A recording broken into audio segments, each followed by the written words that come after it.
Hey there, gorgeous gays. Version 2 here with Let's Play Yakuza 4. Today we are back to main story. I mean, there is like still some sub stories that we can do, but we'll save them for next time. We'll save them for wait. There's one that's right. That one there I couldn't even start. I couldn't even start it when I tried to start it. It didn't let me start it. And also I think Deca was telling me that to do that one we need to go by Millennium Tower anyways, so we don't have to worry about that one for the time being. And there's some that we haven't finished, but one of them is not important. I mean, we have time later on, and then one of them's hostesses, which we can't even start anyways. Hey, Deku. I was just talking about how you're telling me that this sub-story we can't actually do yet. So that's why we're doing MSQ. I'm just going to start referring to the main story in every game now as MSQ. I'm going to let Final Fantasy XIV truly rot my brain to pieces, and just everything in life is something to do with Final Fantasy XIV. It's really gotten me. You know how they call MMOs like lifestyle games, where it becomes your life? Yeah, I can feel that happening with FF14 already. I can already feel that happening. Okay, well there's a bunch of people here and it's taped off. What's happening? Why is it taped? What's happening? Why are there so many people here? What's going on? Perhaps they're filming a movie, sir? There are cops all over the place after all. That's... Why would cops being here be at... Wait. Hey, what happened? I just got here. I think it was like a celebrity or something. There's police tape, though. What's going on? I hope it's not dangerous. You'll be fine. I mean, just look at how many cops are around. Funny. Especially after last time. Also, we totally could have done this stuff. We totally could have done the hostess. I mean, maybe not the hostess where we literally meet them right there, but we absolutely could have done at least in something, but it doesn't matter. It really doesn't matter. We'll have time later. Something happened at Millennium Tower again? That place is like a friggin' magnet for all the weird shit that goes on in this town. What was it, another shooting? Wouldn't be surprised. Either Tojo's got an office up there. Totally could have done that. Oh, well, it's fine. It's fine. Okay. Okay. Okay, it's still risky to walk past because that close triggered a cutscene. Okay, what's happening? What is happening? Did this blow up on the way here? Did this get blown up while I was traveling here? Didn't know whether these have flags, so just, no, it's very easy to start this. Yeah, it was, so.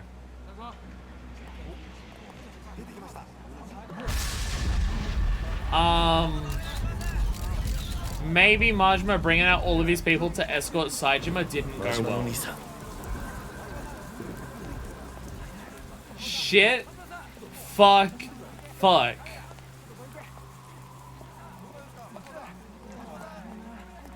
Majima no Nisa. Kiryu-chan. They're trying to move him. うまいことはめられてしもた。これでしばらく身動きが取れへん。誰にやら I れ don't た even know if Majima's been to prison yet. 大悟や。 Daigo? What? 堂島大悟や。大悟が。おい、勝手に話すな。そこの君を下がりなさい。オウム執行妨害で逮捕するぞ。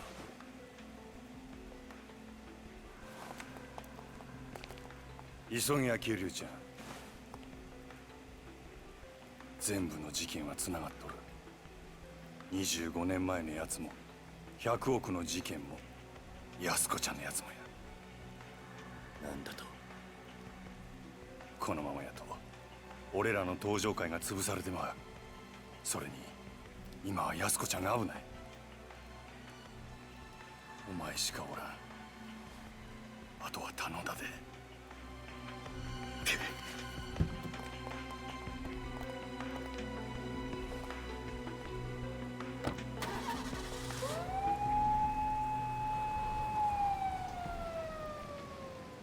What? What? You had a gun, there was nothing I could do. What did Daigo do? What did Daigo do? What? What?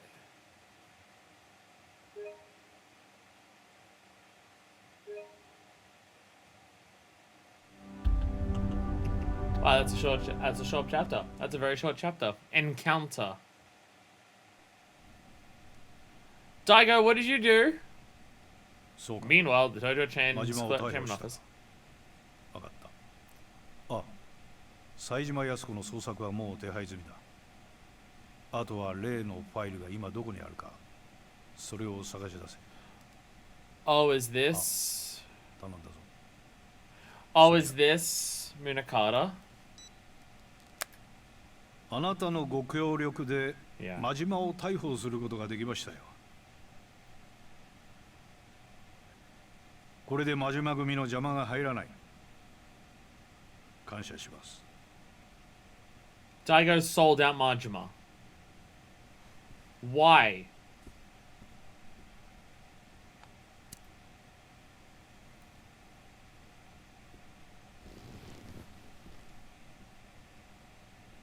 さあ、あとはあなたがどう決断するか。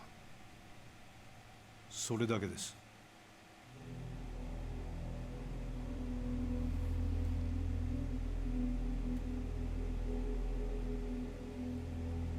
Arai, what are you doing here? 数日前の上野清和会との抗争、それに5年前の100億事件、全てがあなた方によって仕組まれていたことだったとは未だに信じられません。 I mean, we knew the 10 billion was done by politicians too. Like we already knew the politicians were in it. I don't think the cops being in on it is that surprising. もう迷ってる時間はありませんよ、6代目。私はね、道島さん。極道組織というのは社会の必要悪だと思っているんですよ。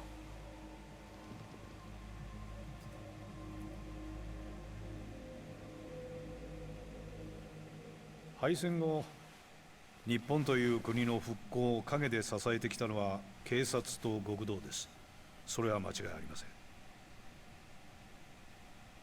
我々警察は目に見える犯罪から一般人を守り、秩序を築いた。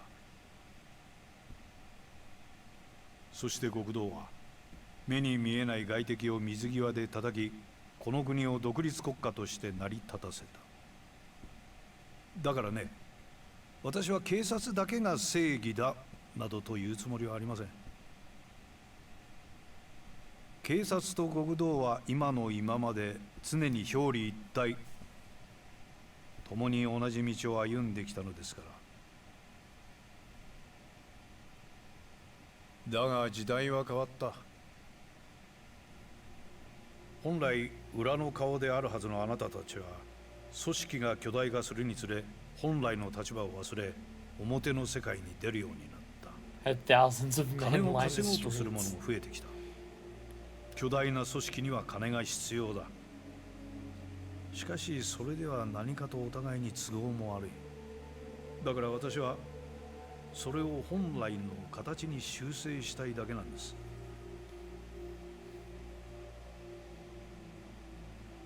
Arai, what are you doing here? あなたさえ良ければ上野清和会は責任を持って潰します。公の力を使ってきれいにね。 Is Arai going against Katsuragi now? あまり多くない方がいい。その条件が荒いというわけですか。 Oh, ええ、 Arai's a bargaining chip. この新井を新たに若頭に昇進させて我々との窓口にしてほしい。組織の運営は新井が取り仕切ります。あなたは6代目として登場会を守ることができる。どうでしょう。あなた方登場会としては本来敵であるはずの我々と手を組める。悪い話じゃないはずですが。 So we had Sugiyuchi, who was a cop secretly working for the Yakuza. Now we've got Arai, the Yakuza who's secretly working for the cops. あの桂木という男がバカでないなら、おそらく彼らは彼らで動き出しているはずだ。私以外の警察上層部との取引の材料を確保するためにね。材料。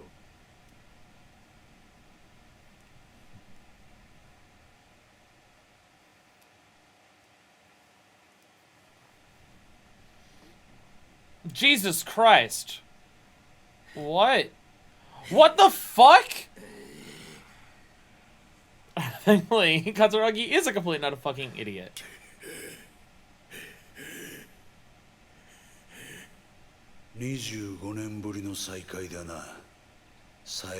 Shit, so when they were making a move on, when the cops were making a move on Majima, the Unosawa was making a move on, oh look, there's Florist beating the hell out of, and it was the guy that Sajima didn't kill.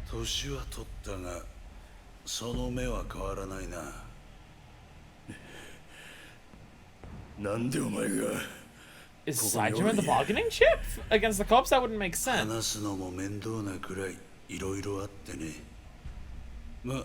あんたもいろいろ真島さんから聞かされただろう。お前の目的は何なんや。俺のこと拉致して何になるんや。まあ心配するな。すぐにあんたを殺そうってわけじゃない。あんたにはまだ生きていてもらうよ。どうせ殺すんやったら早よやれ。この世にまどろっこしいことして時間使うぐらいやったらいっそ死んだ方がマシや。おお、随分と潔いな。覚悟はできていると。当たり前じゃボケが。俺は死刑囚や。That's I'm pretty sure he made his peace 25 years ago. Yeah. 18人も殺した時から覚悟はできとる。18人殺したね。何がおかしいんじゃ。あんたは何にも知らなかったのか。あの25年前の事件。お前は誰一人殺してない。I had an incredibly stupid plan, actually. 俺なんだよ。18人殺したのは。お前は誰一人殺すことすらできなかった。ただの間抜けだ。どういうことや。どういうことなんや、桂木。説明せえ。まあそのことは後でゆっくり教えてやるよ。時間はたっぷりあるからな。何する気や。俺としたことがちょっと計画が狂ってしまってね。最初は警察とつるんでこの上に立ってるビルをいただくつもりだったんだが、予定を変更せざるを得なくなったんだよ。Oh, you're aware that Arise betrayed you as well. 荒井って木戸の兄貴分。どういうことや。まあ事情はゆっくり話すとして、あんたとあんたの妹さんにはまた協力してもらうよ。妹やと。お前、安子をどうするつもりや。おっと、まだそんな元気があるのか。安心しろ。あんたたちは今の俺たちの生命線だ。殺しはしないさ。あんたたちと例のファイル、それに有り余るほどの軍資金さえ手に入れれば、宗方など用なしだ。The cash. Oh, did he end up keeping the cash that Tanemura took to him? 金の方は準備できたのか。ええ。スカイファイナンスの隠し金庫にあった現金1000億。無事。Keto, what the fuck? Keto, what the fuck, buddy? Oh, fuck you! Look at this cunt! Look at this cunt dressing like Kiryu. You're not fucking Kiryu! That's what he meant when he said about doing something. That's what the truck was. That's what the truck was out the front of Serena. That's what the fucking truck was out the front of Serena. That's what the truck was. Because it's not the, I thought it was, like, when you said the money, I thought it would be the money that Tanimura took, but I couldn't remember whether Tanimura actually lost that in the scuffle that happened. No! No! No, Kato fucking robbed Akiyama!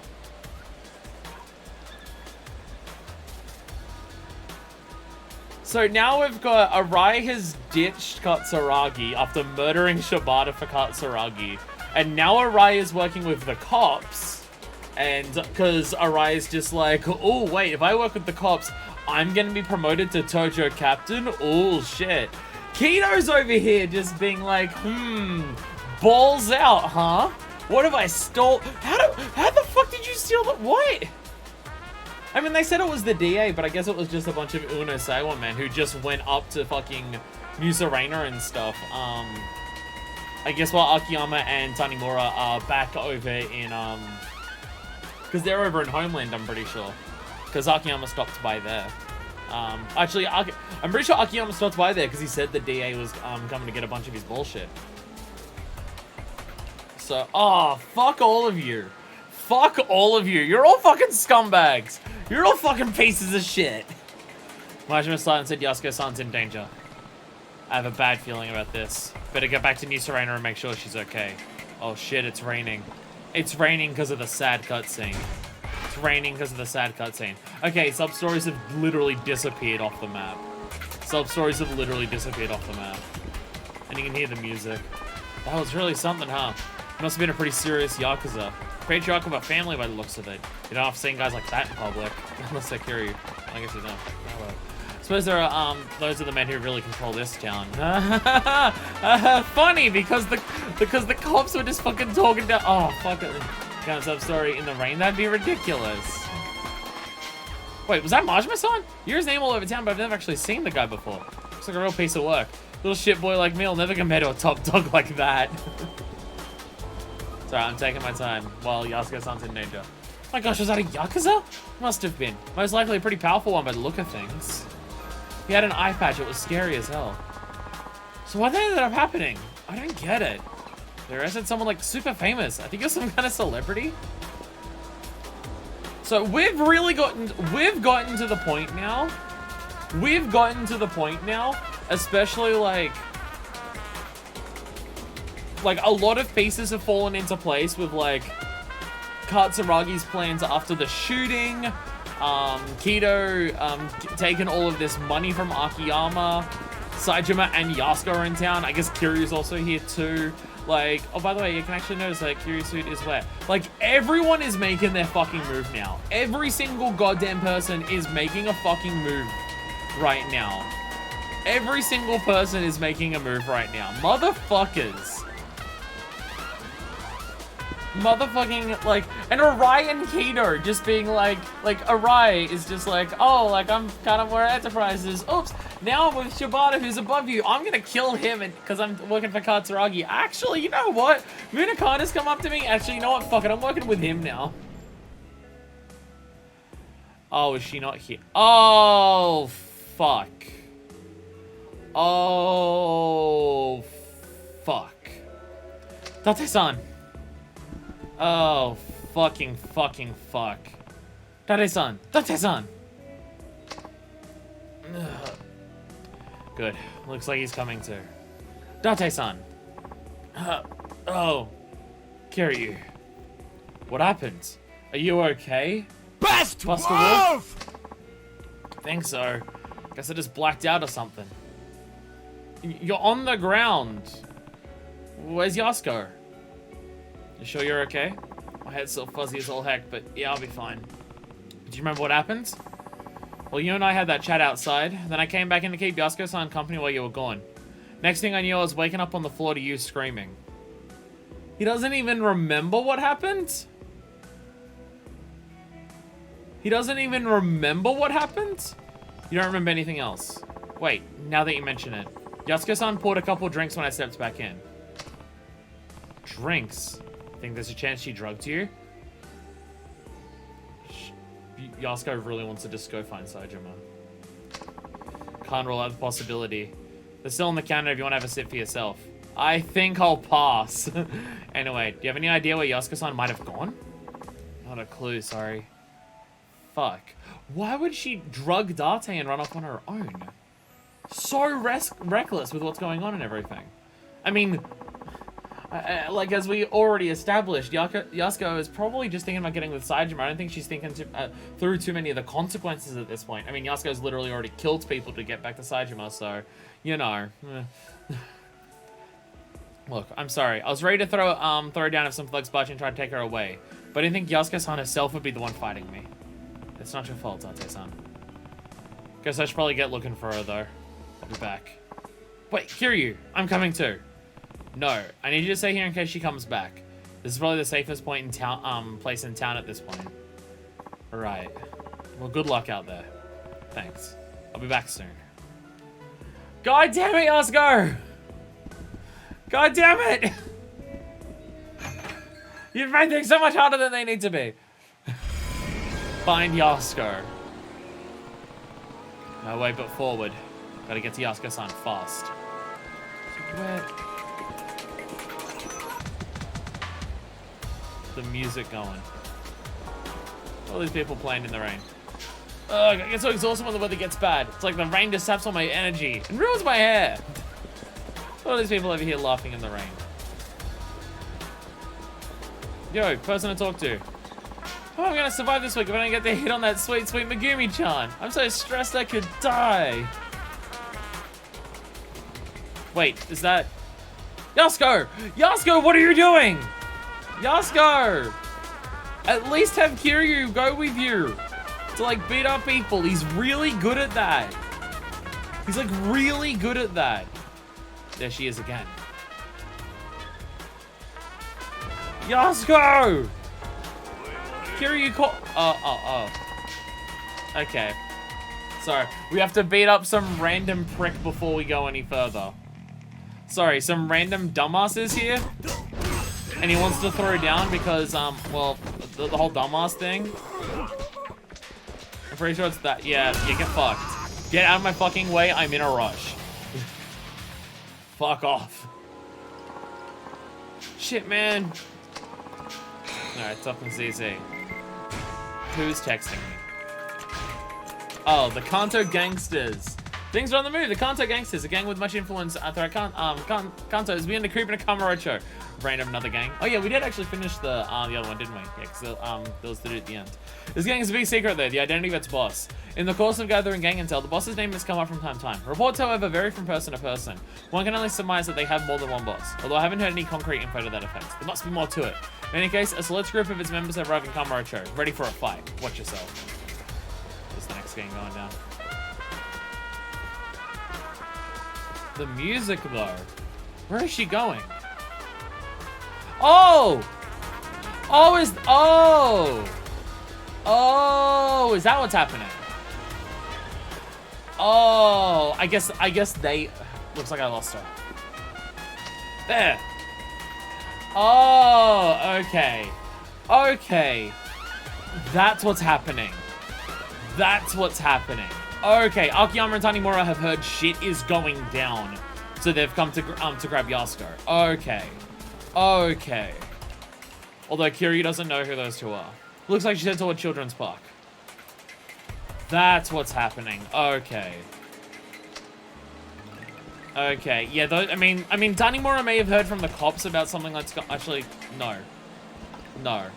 He wouldn't. No, he's not speaking to the cops at the moment. he's not speaking to the cops or anything at the moment. Because you know of everything that went down with Sugiyuji and stuff like that.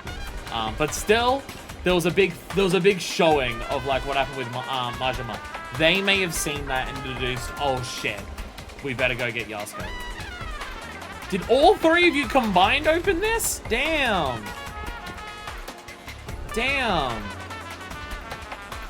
Or maybe one of them saw Saejima go down here?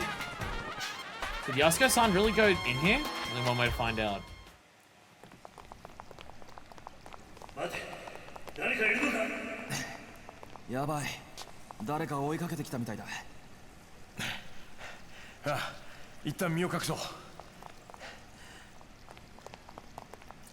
Kiryu, you didn't see them dragging away Yasuko. You saw them Yasuko running with them.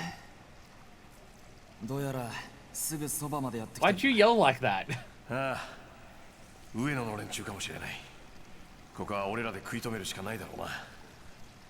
Yasuko didn't recognize the voice. And I guess the echo and stuff, maybe not.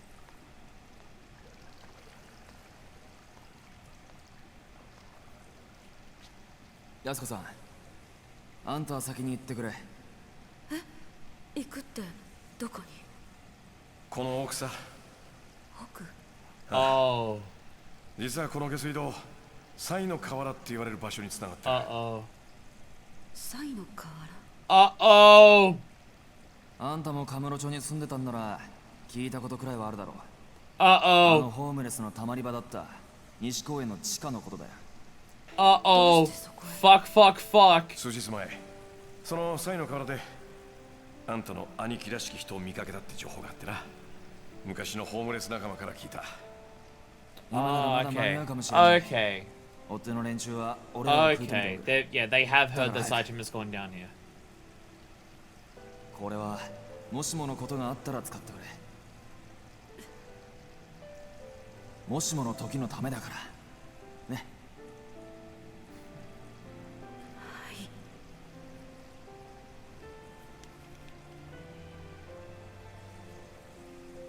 Yasuko, we know you have experience with that. それじゃ秋山さんも谷村さんも気をつけて。あ。それじゃ Oh, none of this is gonna go well, is it? None of this is gonna go well, is it?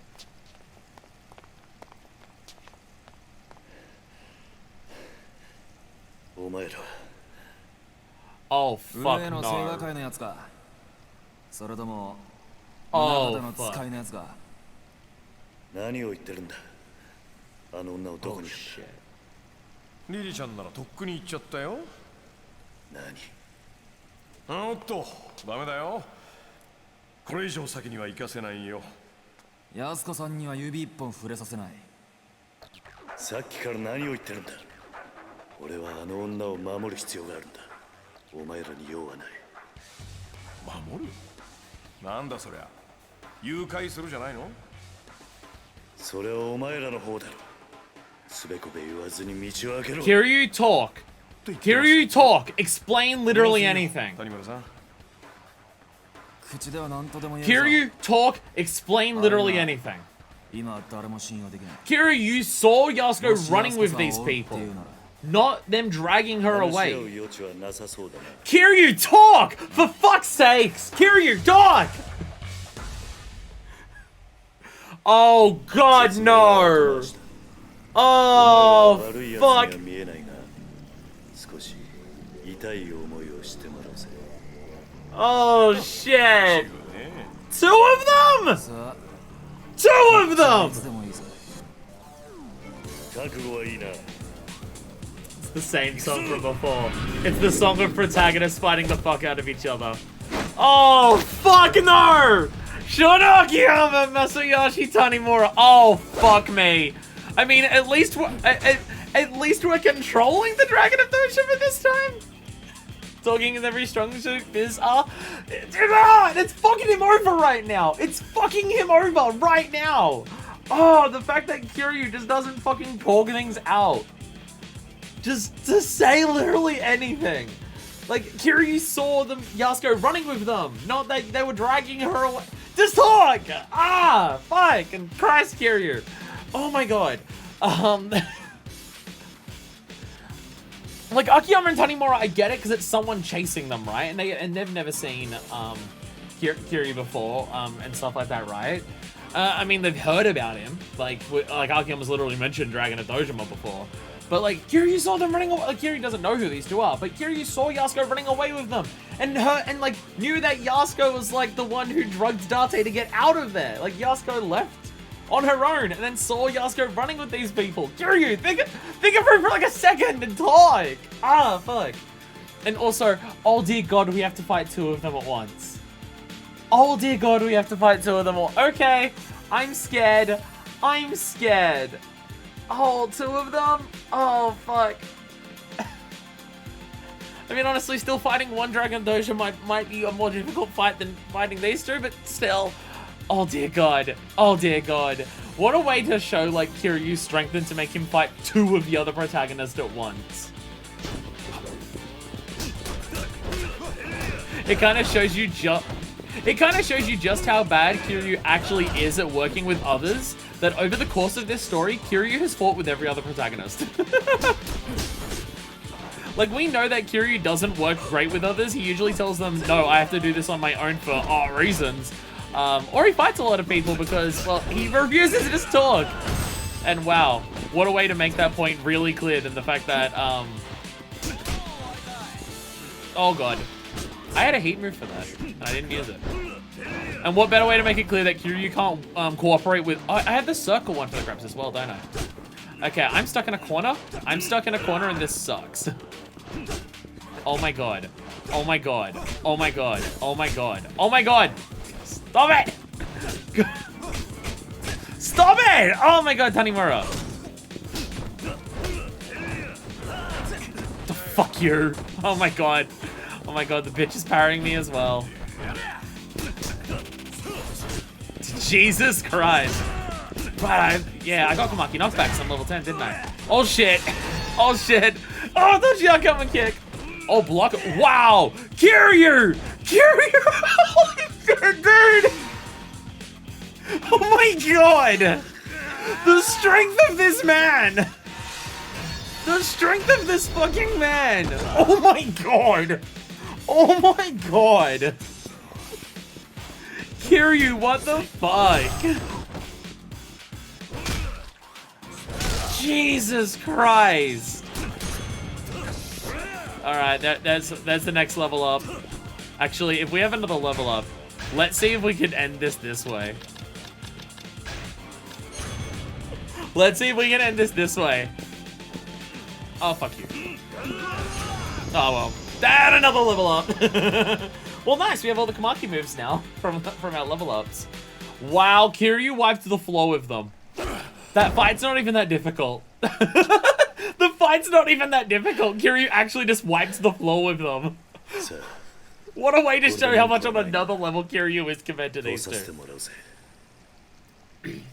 Oh, this is not gonna go. This is still not gonna go well. Oh, fuck. Holy shit. Need to find Yasuko-san. Fast. Someone around here must have seen her. They're just down the floor back here. Hey there. How are you two doing? You okay? No? You're terrible, actually? Oh god, none of this is gonna go well. Oh, none of this is gonna go well. Whoa, Kiri-san! Never thought I'd run into you down here. Didn't even realize you were back in town. Do I know you? Much as you know any old homeless guy, I guess. Maybe your side was there will take another minute or two. Hey, teams. It's so funny that, like, fighting Kiryu earlier is a genuinely difficult fight. And Kiryu just wipes the floor with those two. It's not even hard. With the Saitama fight, at least he was at least exhausted, but with these two, he was just fine. And there was two of them at once. And the actual fight wasn't even hard. It wasn't even hard. Like, you actually kind of... Like, the hardest part about the fight is, like, them looking into a corner, but, like... Kiryu wipes the floor with them. It's not even it's, like, not even anything. What a way to just show that. Yeah, Kiryu is actually on another level. Saitama is almost at Kiryu's level, but, like... But, yeah, like, Tanimura and Akiyama, like, yeah, they're stronger. They, like, beat up a bunch of dudes in the story and stuff, and they're good. But, compared to a Dragon of Dojima, no, not really. I know you, though. Oh, you a lot, in fact. You helped me, out down in Purgatory before the Hills Project kicked off. Then there was that whole snafu with the Dragon Palace. Huh. Well, alright then. There's a Razor Curious on the front of the box. Oh my god. But the bitch still won't fucking talk and has let Yasuko go on ahead to, well, her brother's there. There's some other people there, though. And that's not gonna go well. So, this is one of the guys that was, like, at the front of the Dragon Palace, just being like, people are trying to, like, kick us out and stuff. By the way, you're gonna need one of these puppies if you want to keep going. Oh, manhole opener. Oh, okay. This Dookie, he'll open any old manhole you come across. There's some guy came through earlier, pried the freaking thing off with his bare hands. Hardly believes my eyes. So yeah, the one that was open before was Saitama. So why did Saejima come down here then, I wonder? I mean, like, I imagine Saejima ran. I imagine there's a chance that Saejima ran when the cops showed up to arrest Majima. Because if Saejima was in the same place as Majima when the cops showed up, it wouldn't have gone well for Saejima. So maybe Saejima just ran down here thinking it would be a place to hide. Like Majima knows the florist, Saejima's been down here and stuff like that. So maybe Majima was just like, go hide here. And then because, you know, working together and knowing people's movements and stuff like that, Katsuragi was waiting for him. Fun fact, you can actually kill them before Feel the Heat and Kiryu will just be wrestling the air. The air is really, really thick down in the sewers. This is not gonna go well, is it? Oh, this is not gonna go well, is it? Oh, fuck. Hey, Purgatory. Fun times to be had. Hi, everyone. Kiko just ran into that building. Looks like she was in a pretty big hurry. Oh, fuck. Fuck. Fuck. I don't know why, but that lady was running like a lactic panda. Went right across this here bridge and hurried inside.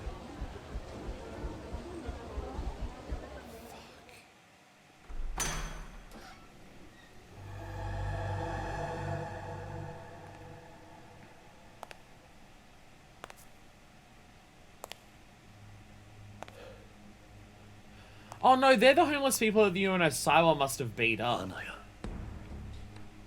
Oh, I thought that was Osawa, the people like Saejima took out. Maybe it's a combination, I don't know. Kinda late, a little late.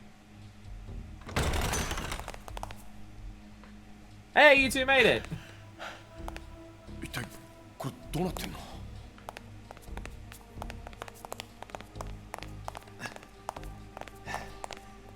安子さんは連れて行かれちまったよ。誰にだ？桂木、それに木戸ってやつに。Oh. Oh, that's not gonna be good for Akiyama. さあどうなってんだよ。 Don't tell me this shit was here when I was homeless. Fuck. Fuck.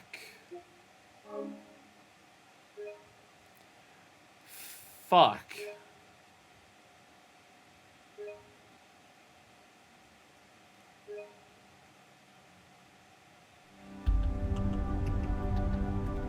We're already on chapter 4, by the way.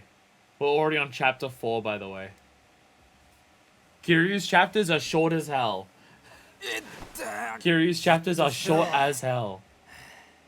だが最近の刑事ってのはこんなになんじゃみになっちゃったか。しかしまさかこんなとこにあの大先輩がいるなんて思いもしませんでしたよ。ある意味ここ数日で一番の驚きです。何言ってんだ。元刑事が分野でクラブの手伝いしてちゃ悪いのか。いやただこの数日間毎日が信じられないような出来事の連続で。 I don't know, is running into the taking more of a surprise than Sugiyuchi, like, secretly being Yakuza? どうだったんだお前さんの店の様子は。はあ、ダメ。まんまとやられちゃってましたよ。Oh, Akiyama.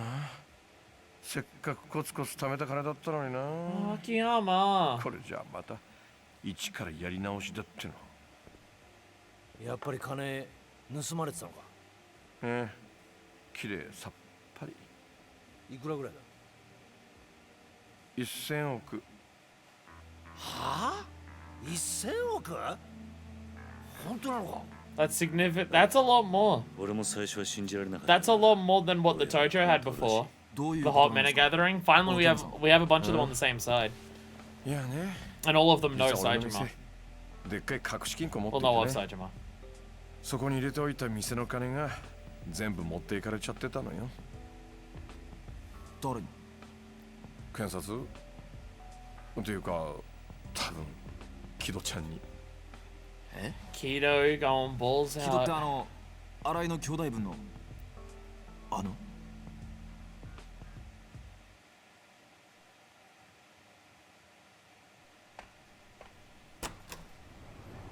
Just a casual $1,000,000,000. It's fine. ん 9 days earlier.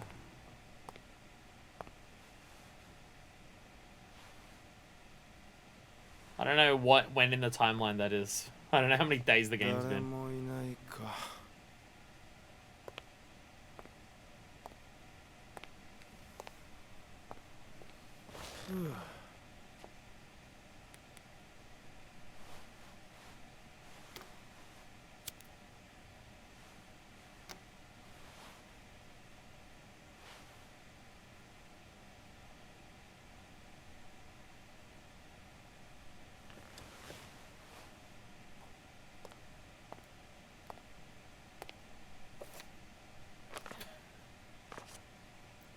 Keto, what are you doing?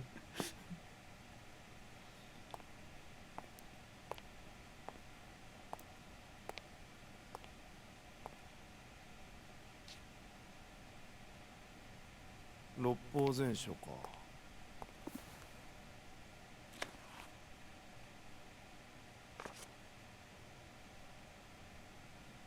やっぱ秋山さん頭いいんだな。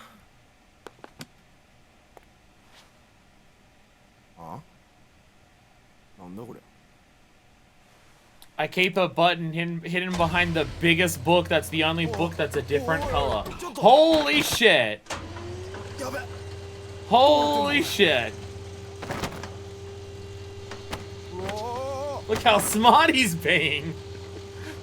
No, this lines up with Akiyama. What we know about Akiyama, he'd keep it behind the obvious one because otherwise he'd forget. What we know about Akiyama, this does check out. But holy shit, that's one hell of a fucking safe he has. I have this funny feeling that may not be up to legal code considering this is on like the 4th story of a building and it's very, very heavy being a safe. On the one hand, Akiyama not even bothering to lock his safe is in character. On the other hand, Akiyama, you stupid motherfucker. It's not even locked. He stumbled his ass into the big safe. Hey, when you've got a chance to go balls out... This is what he's been thinking the entire time. This is what he's been thinking the entire time that he was talking with Saejima. 金だ。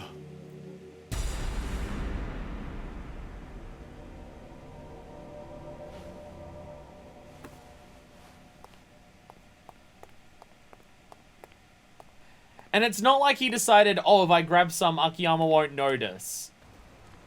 It was literally, you gotta go balls out. So he went the entire thing. You should go balls out, inspiring, you will not bite me in the ass. Yeah, he didn't decide to get a little bit to, like, keep it hidden or anything. He grabbed all of it. 社長またドア開けっぱなしなんだから。ああ、木戸さん、ごめんなさい。ちょっと買い物に行ってて。あ、すいません。勝手にお邪魔してます。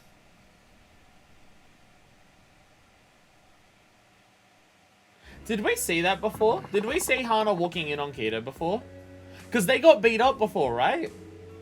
Because that should be right before... Yeah. Because I was going to say, because there was that scene where the guys came in with a gun and beat up Hana and Keto, right? Because that's when they took Keto and they beat up Hana, I'm pretty sure. So that would be right before that happens.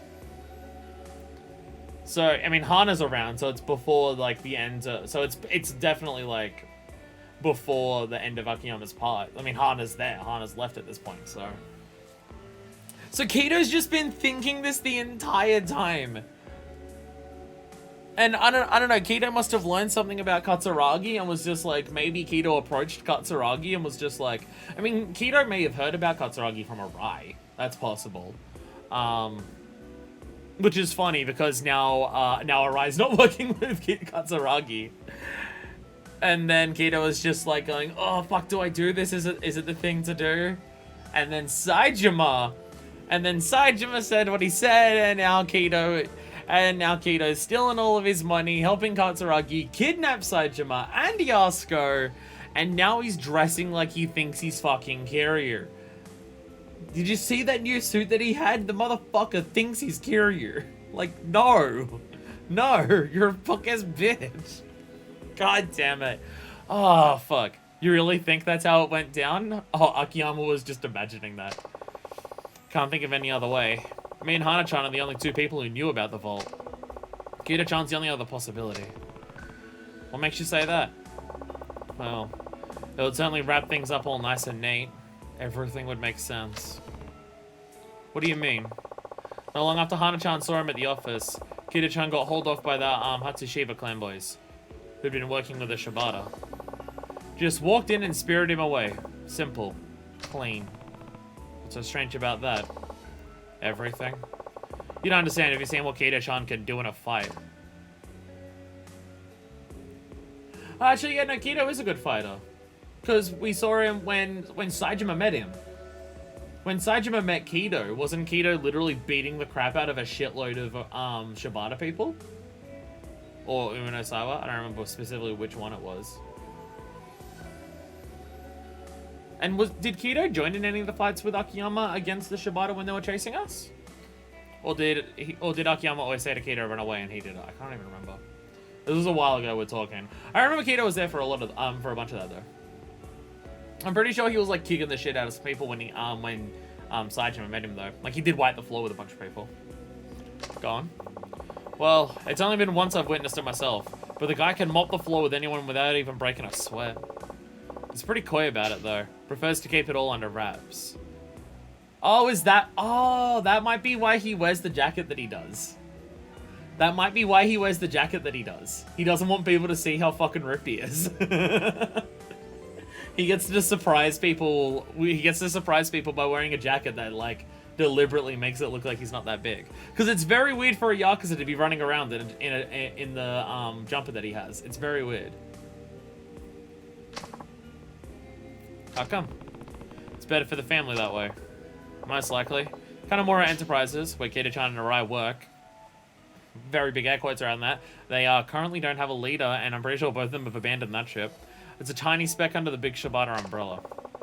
Now, usual Yakuza outfit makes their living off the dramatic displays of strength.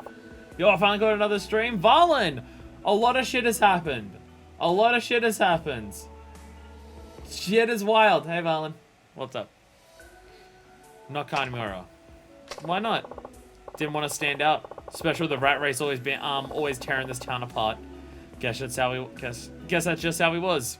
Yeah, Kanemura was in the Tojo clan, saw how fucking frequently the Tojo clan did dick measuring contests amongst themselves to see who can get on the top, and was just like, I don't want a single part of that. Fuck that. Fuck that. No, Orion Kido were just like, yo, can I get in on that though? Can I get in on that though? I kind of want to be the top dog. So now they're doing all the bullshit that they're doing. Sucking up to every single person above them that they possibly can. Makes sense. Safer to lay low and just get on with your life than start bashing heads in. Yup. Kanemura couldn't even afford his dues to the Shibata. Came to me begging for a loan and everything. Yeah, that was why he was there at the beginning, yeah. Expanding his turf and inviting competition was probably the last thing on his mind. I'm sure he was more than happy to keep his head down and let Kamurocho be Kamurocho. For sure. That's why Rai-san and Kido-chan were so careful not to make any waves. But yeah, Kido-chan's a monster. You think he let himself get kidnapped on purpose then? Bet I do. By the time I got back to the office that day, he was already gone. The place was more of a mess than usual thanks to the struggle. It was convincing, honestly. But one thing stood out to me. Which was what? The order my books were in. Oh, okay, Akiyama does pay attention to the books on the shelf. Kido made sure to get the one in the right spot that covered the button, but all the others he just shoved in there. Your books? Yup. Kido-chan tossed a bunch of them around, probably to make it look like a fight went down. Well, no, the cutscene that we saw, they literally fell off when the thing opened up. Cover his tracks, you know. But the ones that were still on the shelf weren't in the right spots for some reason. That's how I knew something was up. Hold on. Your office isn't exactly what I'd call organized. Not by a long shot. Hey. Hey. Are you seriously telling me you know where every single book is supposed to be on your shelf? Every single one.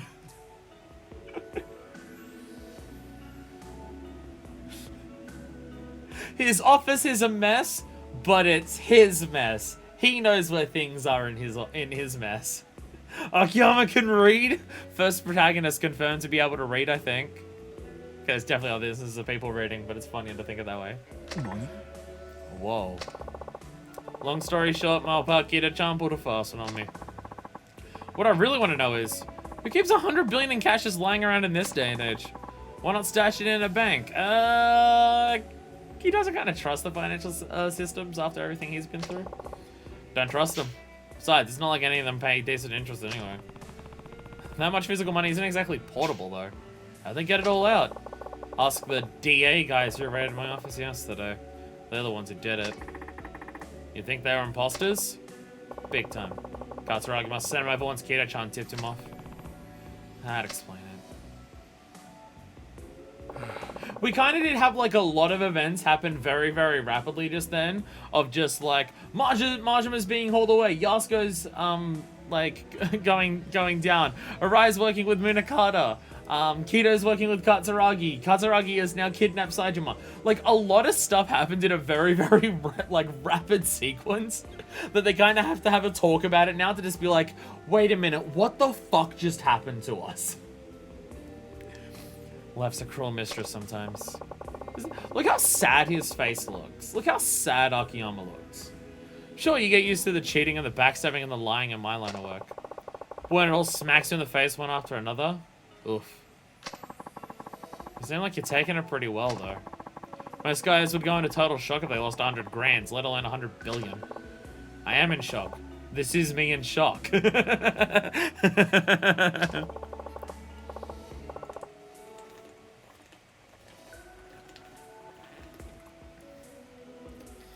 It's not that big of a deal, I know, but still. Not that big of a deal? I'll just make it all back again. I mean, he made it in the first place. He made the money in the first place. But... well, if he has all of the money taken from him, what money would he have left to be able to make it back? I guess people still owe him money, so any money that he'd get paid back would probably just go in towards trying to make it back. There are people out there who do still owe him money, so it's probably that'd probably be enough for him to get going. I mean, he didn't exactly get a shitload of money from the Millennium Tower blowing up. I mean, he would have gotten a good chunk, but not like billions or anything, and he managed to bring it up that much because he's just that smart. And hey. The week has had its highlights. Oh yeah? I met you for one, Kiryu-san. Is that really so special? Kiryu, you know how rare it is for people to be beaten up by you in this city? That's only happened to like 40% of the people in town. That's technically the minority. You're my freaking hero, man. You saved my life. Did I? I think I'd remember that. Kiryu, half of the sub-stories here were people having to remind you who they were. That was like half of the sub-stories. But he means the Millennium Tower blowing up. You saved my life when your brother and lover died. When the woman that you loved and your sworn brother that you've known for all of your life, when they blew up, man, my life got better.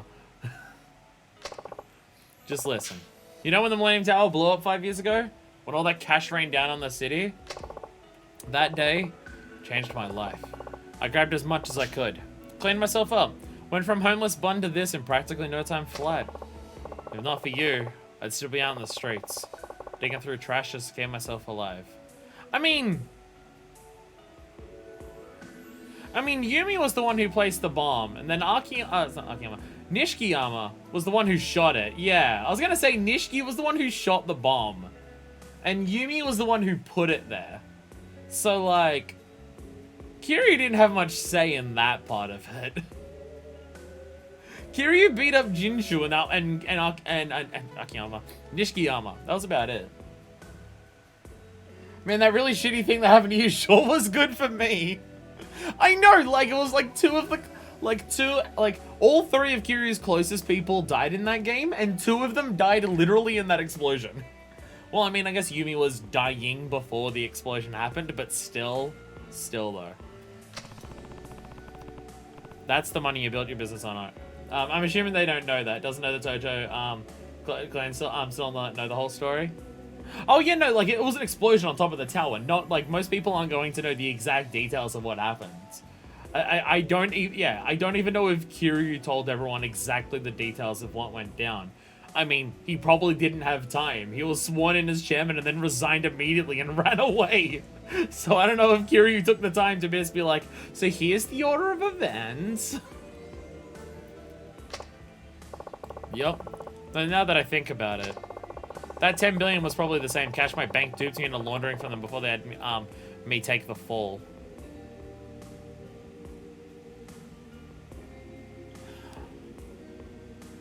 Oh, I forget. Was it 10 billion that was laundered from Akiyama's account? I don't know if we were ever told the exact amount.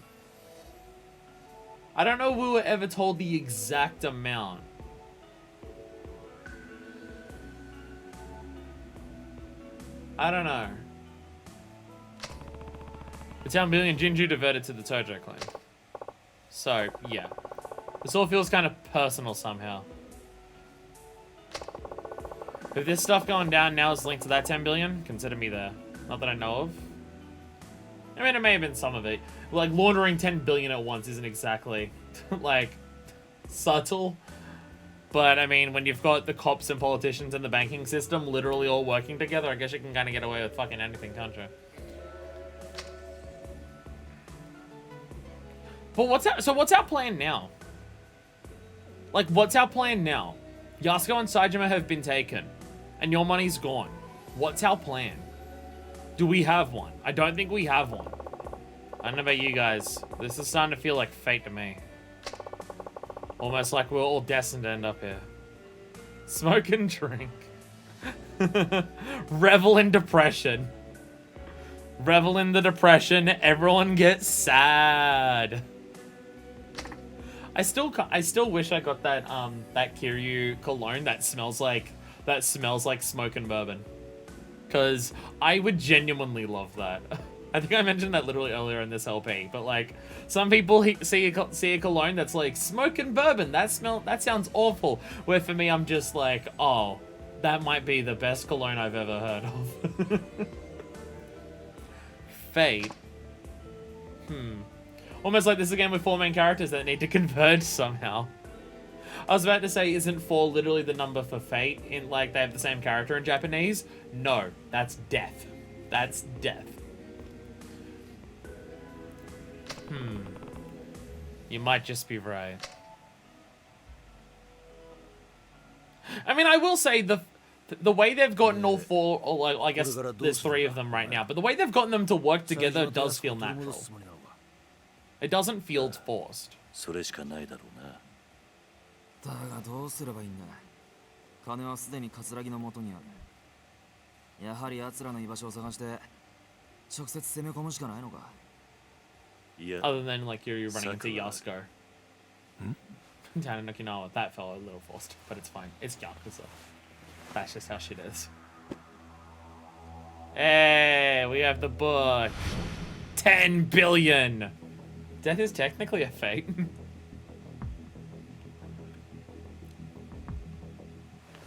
これは。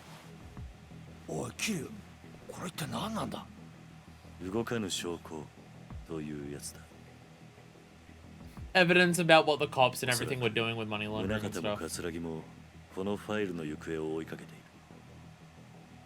これを使う。 Yeah, if Katsuragi gets it, it can be used as leverage against Minakata. If Minakata gets it, no one can use it against leverage against him.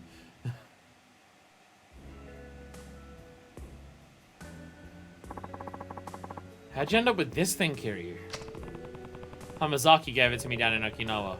It's a document showing the creation of Penitentiary Number 2, and the expected flow of money into that place. Huh, well you look at that. It's got names, amounts, everything. I'm glad that we wrote down all of our crimes in this handy little book. I'm glad we kept the track of our crimes in this book to write down, and have kept the book for 5 years. So I can't even turn around and say that's unrealistic. Do you have any fucking idea how often that happens in real life? Do you have any idea how often in real life it happens that people will just write down their crimes in a ledger for money?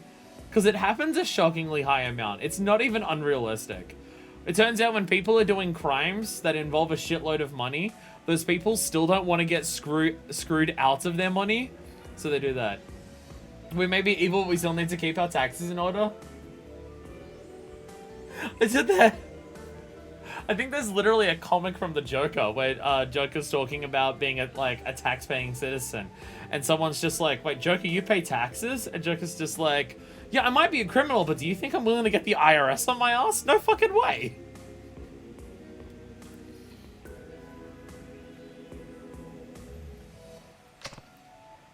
Yeah, it says right here that 10 billion yen that got transferred from Tokyo to Kyohei Jinju back in 2005 was meant to get passed on to the Metropolitan Police. As he said, you were wrapped in, right, Kiryu-san? Right. That missing cash nearly tore the clan apart. And the guy behind it all was a man named Kyohei Jinju, Haruka's father. But there's more.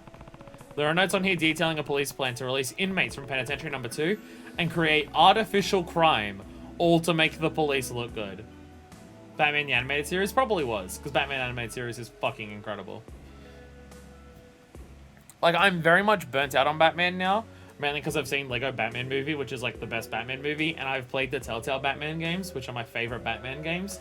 Like, I did those in such rapid succession, followed by, before that, like, all of the Arkham games and all of the Dark Knight movies, that I'm kind of burnt out on Batman right now. But out of that, like, older Batman stuff, like, that isn't Telltale Batman and Lego Batman, Batman Animated Series is so good. It's so good. Like, that's still the thing that, like, I'm pretty sure that was, like, the first stuff that I watched when I was younger to, like, get into Batman, I think. There may have been something before it. I may have watched Batman Begins before Animated Series, actually. Because Batman Begins came out when I was, like, 10. So I may have seen Batman Begins and then watched an Animated Series? Or the reverse order? I don't know. Something like that. It's one hell of a scoop. No wonder they're so desperate to get it back. This goes public, all their dirty laundry will be out in the open. So what's your next move? We'll try and cut a deal with Katsuragi. Just need to figure out how to get in touch with him. I can help you with that. He and I have talked on the phone before. If you call from my cell, I'm sure he'll answer. Yes, Tanimura, because when you did that last time, it went so well. It went so well when you last did that. Huh? Mind if I borrow your phone then? Go right ahead. Just don't look at my naked selfies. Huh, Tanimura, this dick doesn't look like your dick. That's the old actors. Don't worry about it. It's a good thing no one in this universe uses burner phones. 谷村 You're not じゃ telling ない me. のか俺は桐生ってものだ今訳あって谷村の電話を借りてお前に電話している桐生まさかあの4代目の桐生一馬さんですかそう Katsuragi realizing he may be in over his head. 驚きです He might be in a little そ over れ his head で now. 私に何か用でも冴島大河と安子のことださあ何の話だかとぼけるなお前がサイの河原から連れ去ったということは分かってるんだそれがどうしたお前と取引がしたいお前が今一番欲しがっているはずのものが今俺の手元にある冴島が浜崎と脱獄した際手に入れた例のファイルだお前が手に入れたいものというのはこれなんじゃないのか I know, controversial. 違うというのなら構わないこの話は忘れてくれそれじゃ待てどうしてお前がそのファイルを持ってる受け取った沖縄で浜崎から直接なそのことを知っているのは俺と浜崎あとは今俺の周りにいる人間だけだ宗像は知らないんだろうな宗像副総監の宗方だ。ああ、知らないはずだ。わかった。いいだろう。取引の内容は冴島大河と安子の身柄。あと、木戸が奪ったスカイファイナンス。Also want the money back. Give me my fucking money back. 伝説の極道ってのも交渉事は不得意のようだな。そんな取引じゃ俺は動かない。交渉ってのは心理戦だ。わざと相手に有利な条件を提示することで相手の興味を引き出す。そういうもんだろう。ならどうすればいいんだ。そうだな。分かった、こうしよう。今日の取引、お前一人で来い。一人？そうだ、一人だ。しかもお前にはボロボロの状態で取引に来てもらう。どういうことだ。ちょっとした余興をやってもらうってことだ。I don't want you to beat me あん up. たの好きな殴り合いってやつだ。I don't want you to beat me up when you find me. 取引の場所はカムロ町ヒルズの My face has been asking for a fist this entire game. I don't want you to not beat me up. さらに1000億を用意してその屋上で待つ。あんたには屋上にたどり着くまで上の清和会の人間を全て倒してから来 The てもらう。 entire clan. なんだと。 The entire clan, huh? あんたが屋上にたどり着けるか、それとも先に死んでしまうか。俺としてはどっちでもいい。これなら俺に有利な条件だ。もし俺が屋上までたどり着いたらその時はちゃんと取引させてもらうよ。ただたとえそうなってもあんたにはもう俺を殺す余力が残ってないはずだ。He doesn't want Kiryu to beat him up. 分かってくれよ、桐生さん。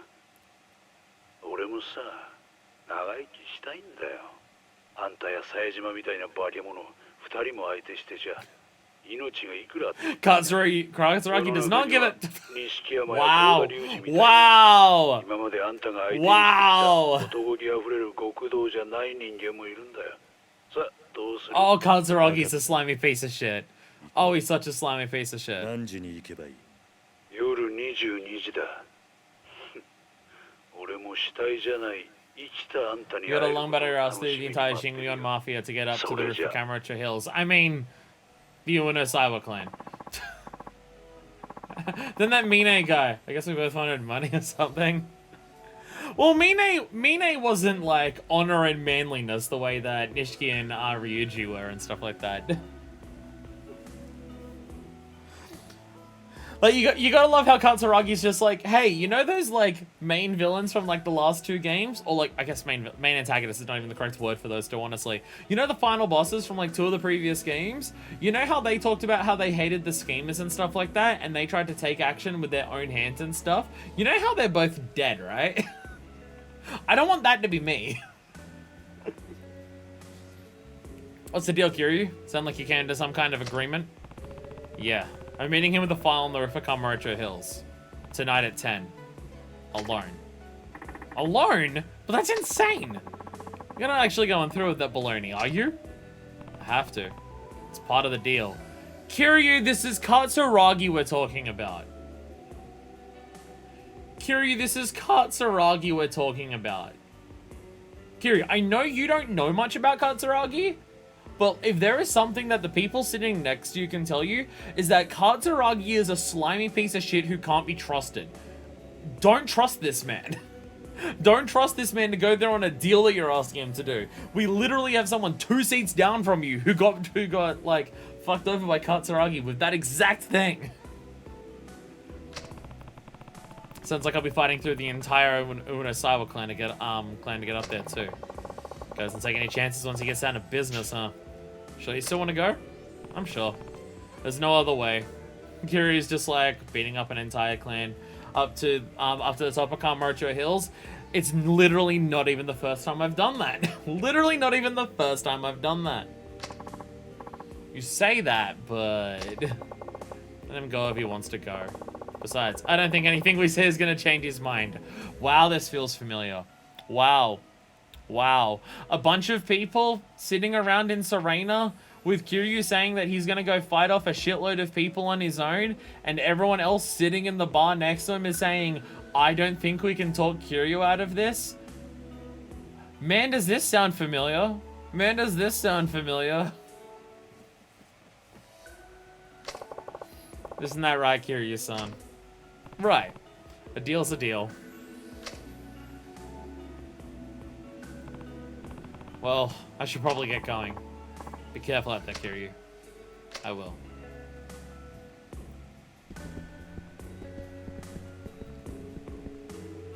Oh, I can't dialogue with any of them. But I can...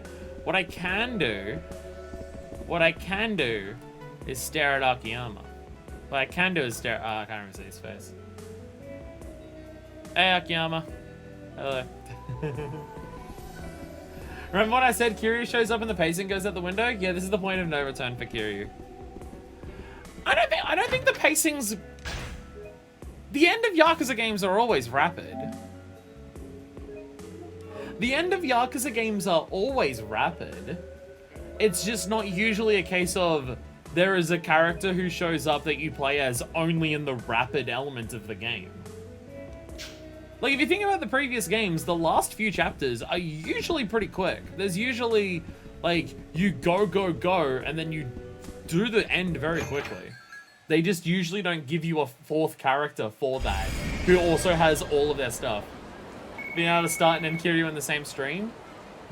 I mean, his story stuff is short. Like, the stuff that he's doing is short. Everything that happens before, of, like, showing Daigo talking to Munakata, showing Saejima ending up down the bottom, they could have done a little bit more to show you how that happened or anything like that, but yeah. Kiryu, you on your way to Kamurocho Hills? I'm not surprised that you know that. It's all part of the job. I mean, that's literally above me, so. Anyway, I know you already know this, but you can get to Kamurocho Hills via the bathroom in West Park. Doubt you'll forget that anytime soon. Yeah, thanks, Florist. This is for the people who are new to the franchise. This is for the people who are new to the franchise. So this is Kiryu's point of no return. No. Again, I don't think the pacing is necessarily bad. It's fast. It's just very awkward because we have a new character for the last 4 chapters, and the last 4 chapters in Yakuza games are usually like the chapters go by quick when you get to the end. So it's just weird to get that. It just feels weird being it doesn't help that each character is shorter and shorter, and it seems like it's rushing through. Again, that's just like, that is normal. Like, this is why 2 hours of orphanage chores. This is why Yakuza 0 has you alternate. You can actually use the regular entrance out, then you go through the sewers anymore. Hey, nice. Nice. I mean, again, this is why Yakuza 0 alternates between the 2 characters. So, because, like, the end of Yakuza 0, the chapters go by quick as well. Again, the final chapters of Yakuza games always go by quickly.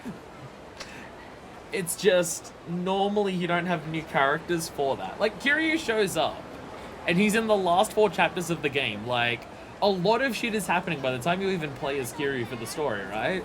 Like, Araya's killed Shibata, Sugiyuchi's being killed off because he's, like, revealing about what the cops are doing to Tanimura and stuff like that. Like, a lot of things are happening already by the time you even play as Kiryu. Like, the plot is fully in motion, so, like, it makes sense that the story is quick. It is just weird to have a new character for just those quick moments, though. That is weird. It is weird that there is a character who has just those quick moments and nothing else. Yeah, and Kamaki parry. Fuck yeah. All 3 Kamaki moves. Hell yeah.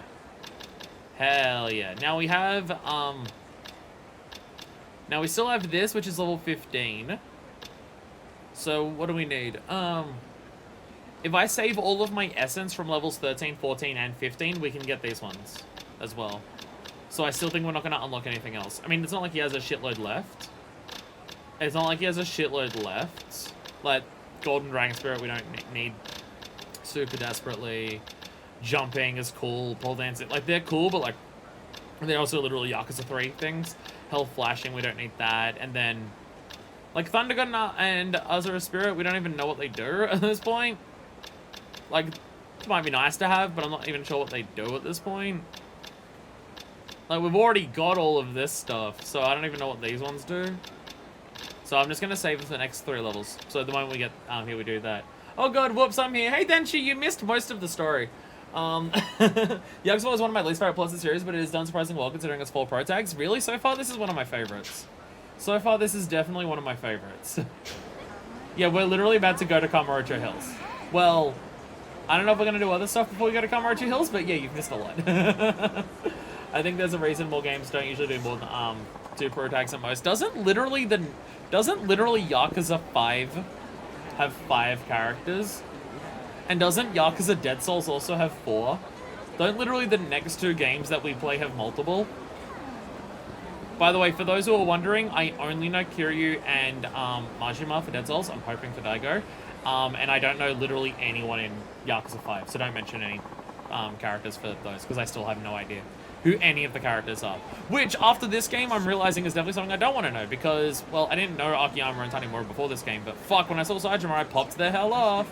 Other than Yakuza, There are more Kiryu sub-stories, but you might just want to finish off Kiryu. There's one, which is the same thing that we saw before.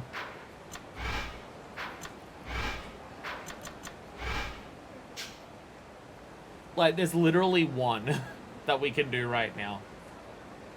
I mean, we know that we still have to do, AAA games. I can mostly just think of GTA 5 or 3. Yeah, it's not many. It's not many. Again, like, Yakuza 0 and Yakuza 4 go about using multiple characters in very different ways, and I think they have positives and negatives in both of their approaches. I don't think one is strictly better than the other. There's noticeable issues that run into both alternating between them and doing large chunks of them, and the way that they do them. There's obviously, there's positives and negatives about the way they do both of them. Oh, if you get 5, it's my 3rd favorite in the game in the series after 0 and 7. Oof. Oof. Oof. That's pretty high. That's pretty high up there. It'll be a while though. It'll be a while because there's also Dead Souls. One on the docks, and we need to complete one. Of the remaining ones. How many sub stories is Kiryu? One. After we do this, is there like a finale chapter? We already had to. There's one of the other characters that you already said sub story in the finale, right? One of the other characters has a sub-story in the finale already. I think, because one of the characters we haven't finished all of the sub-stories for. I can't remember who it is. But there is sub-stories in the finale for a different character, right? And how many does Kiryu unlock in the finale if there's only like 3 things we can do right now? He's completed like 7 sub-stories. I'm assuming he has like the same amount as everyone else, so... Does Kiryu just also unlock... Yeah. So I Kiryu have finale sub-stories, part of why I'm just saying go and finish Kiryu. That would make sense, because then we can have like... do more of that just altogether. It does mean we're going to have a shitload of hostesses right at the end of the game. But hey, that's yuck. If we could have gone in front of the Millennium Tower, we could have done some of the hostesses already. So at least it wouldn't be so awkward to do 4 of them in the finale, but hey. Can't wait for Dead Souls Playthrough 2. There's playthroughs on YouTube, as well as, I mean, generally a wild-ass game. I mean, Yakuza with zombies, I'm like, what? I know, are you playing Dead Souls on PS3 or emulator? PS3. I would be willing to play on an emulator, because I can almost guarantee that it would probably perform better if I played it on an emulator compared to a PS3. I can almost guarantee it would perform better, but I don't like my chances of, I don't like my chances of being... words are hard. I don't like my chances of being able to emulate PS3 at the same time while also streaming it. I mean, I can try. Before I start Dead Souls, I can try. I don't know how poorly Dead Souls runs on a PS3, but I'm imagining it's a PS3. Like, we're pretty used to Yakuza games running at 60 right now, except for Kwame too. But I'm, like, so few games ran at 60 on the PS3, so I don't fucking know. Very late for this now, but since I missed it, I do like how this game firmly establishes how Kiryu's in a completely different league. Oh yeah, no, that was awesome. Yeah, that was so awesome. We fought Tanimura and Akiyama, and it literally wasn't even a challenge. How am I on medicine and stuff? Whatever I've picked up. I have this. Kiryu's a tough bastard, it won't even matter. Kiryu's a tough bastard, it won't matter. Should I go get some more? It's gonna be a long battle because we have to fight through an entire clan. I can go to the drugstore. I also think we have no equipment. We have no equipment as well. We have literally nothing for Kiryu because we've been hardly playing as him. Again, pacing for the story in of itself, I don't think it's too bad. I would say that they could have done a little bit more to show what was happening. Like, once you saw Majima get arrested.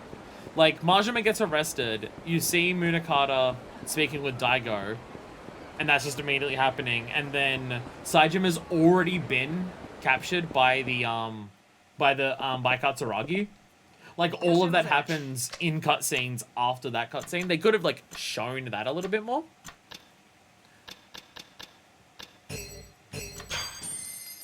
There we go. Now we'll be fine. Yeah, like, they could have shown that a bit more. Again, it's just like, in of itself, I don't think the pacing is strictly poor. Like, events are going into motion and everything's happening. Whoever Remasters added a sprint button. Oh, I'm so looking forward to having another Yakuza game with a sprint button. Does Yakuza 5 have a sprint button? Yakuza 5's on the same engine as 0. Please tell me Yakuza 5 has a sprint button. Favorite game in the franchise already if it has one. Yes, Yakuza 0 has one. And 1. And 2. It's literally just been 3 and 4. Like, I'm looking forward to the games in the future. Also, chapters of Yakuza games are always climax parts, and it just happens to fall on Kiryu's part. Yeah, again, I don't think the pacing is, like, sprint was added for 0. Shit. Again, I don't think the pacing for the story in of itself is bad. It's just that, yeah, you get Kiryu, and there's already, like, this is how the the chapters at the end usually go for Yakuza, and it just so happens that Kiryu's playable for all of it. Oh, Ishin had it? One day I'll play Ishin and Kenzan. I think K4L did say that they are considering also trying to do their own localization patches for Ishin and Kenzan after they finish Black Panther 1. If you don't know K4L, I think that's the name, I could be getting it wrong. K4L's a team, they made an English their own English localization for Black Panther 2, which is the Yakuza PSP game. They're currently working on Black Panther 1. And I think they've said after they do that, they're going to see if they can do Ishin and Kenzan. Which, if they can do Ishin and Kenzan, that'd be amazing. Ishin added sprint for 0, long battles, and Kenzan let you run fast. I'm looking forward to playing those games. People making translation ones for them soon. Can't wait for that. Yeah, I think there might be other people who are also doing like Kenzan and Ishin as well, but I think K4L also said they're going to do that. I don't know. I haven't heard a shitload of people talk about their Black Panther 2 one, but what I've seen about their Black Panther or Kyoho, however you want to call it too. What I've seen people say about their localization for that, it's fantastic, and they put a lot of effort into it. Like, they make custom like images for the image parts to be localized as well. Like, they did a lot. Lol, Kiryu. It's just, like, fights are already not that difficult in this game compared to other Yakuza games. And then this game just says, fuck it, you get Kiryu, and it's just, yeah. You know how Kiryu had that moveset in Yakuza 3 that was, like, good, but it was against Yakuza 3 enemies, so they had really powerful, like, abilities to block, and they actually fought back properly? Well, what if you had the Yakuza 3 moveset in a game where enemies don't really do that much?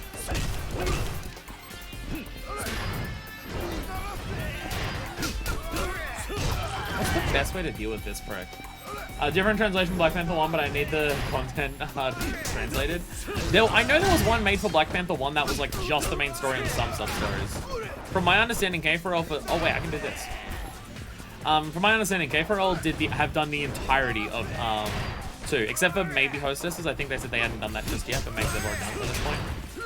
I don't know, it was a while ago. There was news of Ishin Kiwami stuff like years ago, but I'm not holding on to that anymore. It would be nice if they did. I think at this point, just between 1, it's Yakuza, so people would want it, and 2, there's been successes like Sekiro and Ghost of Tsushima lately that I think it's proven that Ishin and Kenzan would have a market.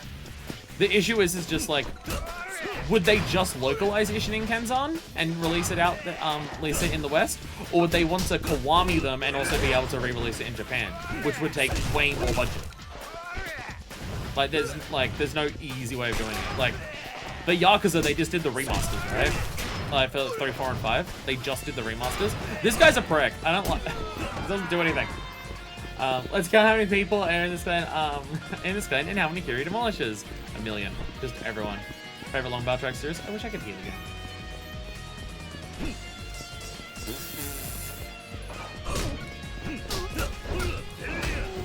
Wish I could hear the game properly. Actually, we're not in cutscenes. I can probably turn it up so I can hear it properly. I can't have the game too loud because otherwise it echoes poorly. Nice. I can barely hear the game if it's like without. If I can hear the game is echoing for the stream viewers, which is kind of sucks. I really feel this was made so much easier because Yakuza 3 combat complaints.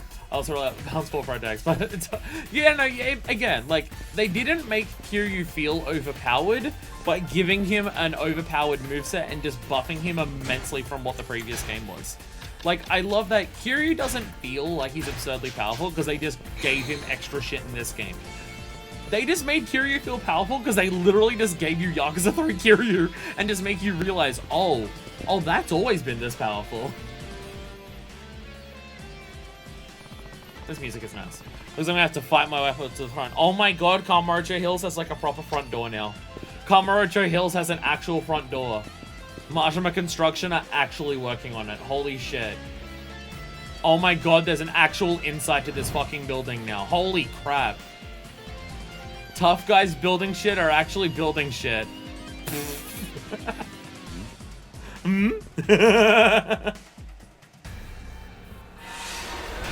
Oh my god. Oh, tricky.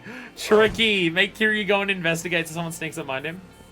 Each kid Kiryu retains, he gains more power. He adopted all of the kids in Yakuza 3, so now he's got... Oh my god. Oh my god. Okay, I've not been able to control... Come on! Okay, come on. I've been able to control my character for like 2 seconds, and you're already like... Oh my god, being a bunch of dicks. Kamurocho's been built up. Three colors, and he has to destroy from the inside. There are way too many grabby bitches right now. I don't like it. Thank God. Oh, I didn't even do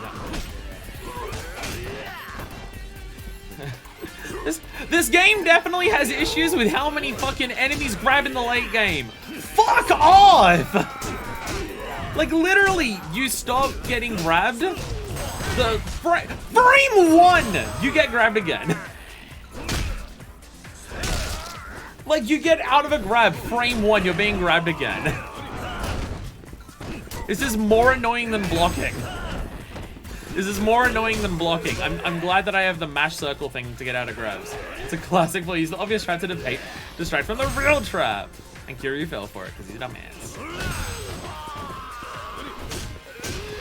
You're a prick.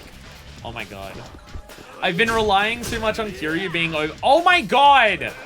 I swear to God, they realize that it's hard to have this game be difficult because of the enemies that they've made. So any fight against a difficult enemy in this game is just the enemy being a pain in the ass.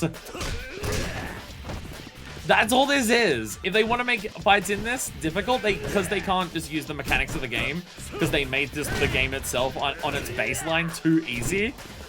If a fight has to be difficult in this game, it has to be because it's annoying as hell. And it's usually just people using weapons. Like Saito and stuff. If they want to make someone annoying, they just give them a weapon and they're a pain in the ass in this game. Dealing with people with weapons in this game is so fucking irritating. Like, you know how guns were in Yakuza 1 and blocking in Yakuza 3? This game, it's weapons and grabbing. You tell me Kiryu's Battle of No Return? That's not Millennium Tower? Hey, the last one was in a hospital. The last one was in a hospital. So there's that. Got a war games on high difficulty play.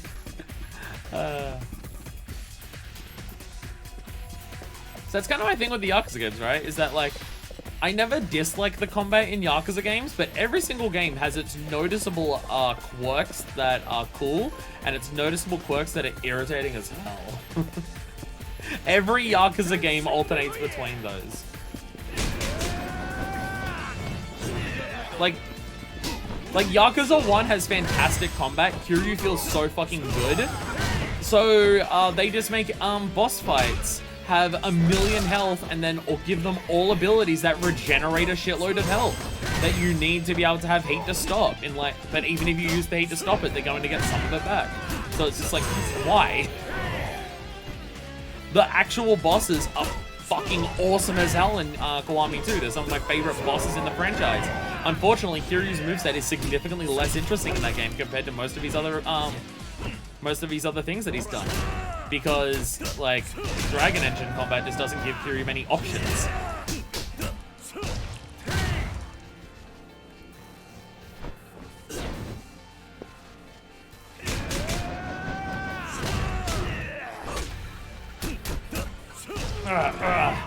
You should be a super boss in the next God of War. Equal match for Kratos. Equal match for Kratos. Yeah. Punch those things. And I'm having to use healing items just to get my new ones. Because they're giving me so many. Also, wow, it's weird to see Kamurocho Hills be built up. Millennium Tower wasn't enough. They realized that like so much shit happens in Kamurocho that having one giant tower is too few for how many dramatic battles need to take place. We need to build Kamurocho Hills to have a second tall building for dramatic fights. It's not like we always talk about like the dramatic boss at the end of Millennium Tower. That's literally been one game. It's literally been one game. Because Yakuza 2 was Kamurocho Hills and Yakuza 3 was a hospital. I mean, there's been fights at the top of Millennium Tower in the other games as well. Like, Yakuza 3 had actually kind of a shockingly high amount. We had the Shirtless Marshmallow one. There was, like, a weirdly high amount of sub-stories and Hitman missions that involved you going up there and stuff like that. But, like, for final bosses, it's only been one. And it wasn't even, like, on the roof of it. It was, like, inside of a building that was, like, on the top floor. Like, the dramatic helipad that like, when you think of Shirtless Fight on top of Millennium Tower, right? You think of the helipad. But, like, that's only Majima and Kiryu? Because the Shirtless Fight on top of Millennium Tower in Yakuza 1 is in a building. Like, or, like, in a restaurant kind of thing. I don't even know where the helipad is at that point. I mean, it got blown up, so maybe the helipad wasn't there, and then it got built over with a helipad instead. We built these hills, it's better than Millennium Tower. This one is literally, I was about to say, it's literally owned, like, Kamurocho Hills is literally owned by the Tojo clan. Wait, so is Millennium Tower. So is Millennium Tower. Millennium Tower is also literally the property of the Tojo clan. That was kind of like, I don't know, the entirety of the plot of Yakuza 1. Sorry, Yakuza 0. Did you fight is more burned to people's mind than the Nishiki one? It's more irritating. It's more irritating. We basically fought Yakuza, Millennium Tower, and 0 on the land of it.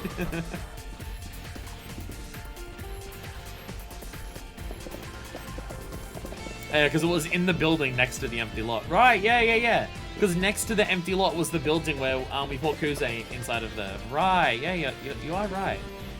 You are right, yeah.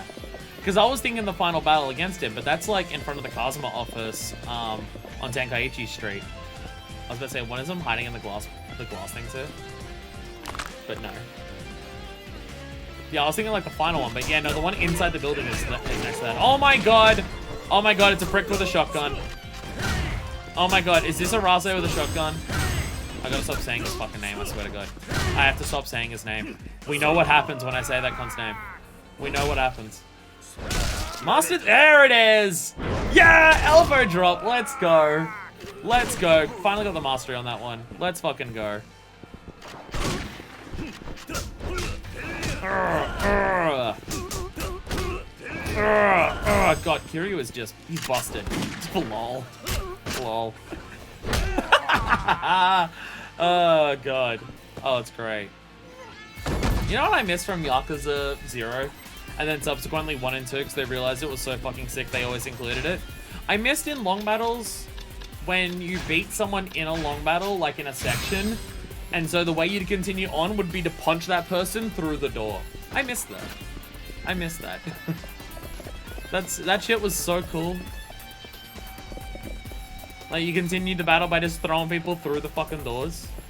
It was awesome.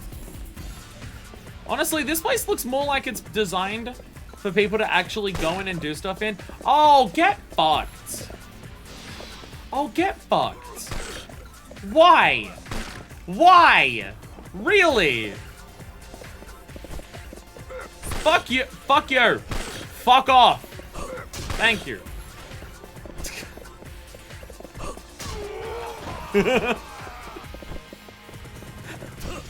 Dramatic Yakuza fight! Throw the wrenches at them! This big circle type design would be hell. I've known shopping centers like this. I've known shopping centers like this. There's literally a shopping center that's like... I can think of 2 shopping centers actually in Sydney that are like this. Shoot them, wait, young Yakuza game. Throw wrenches at them.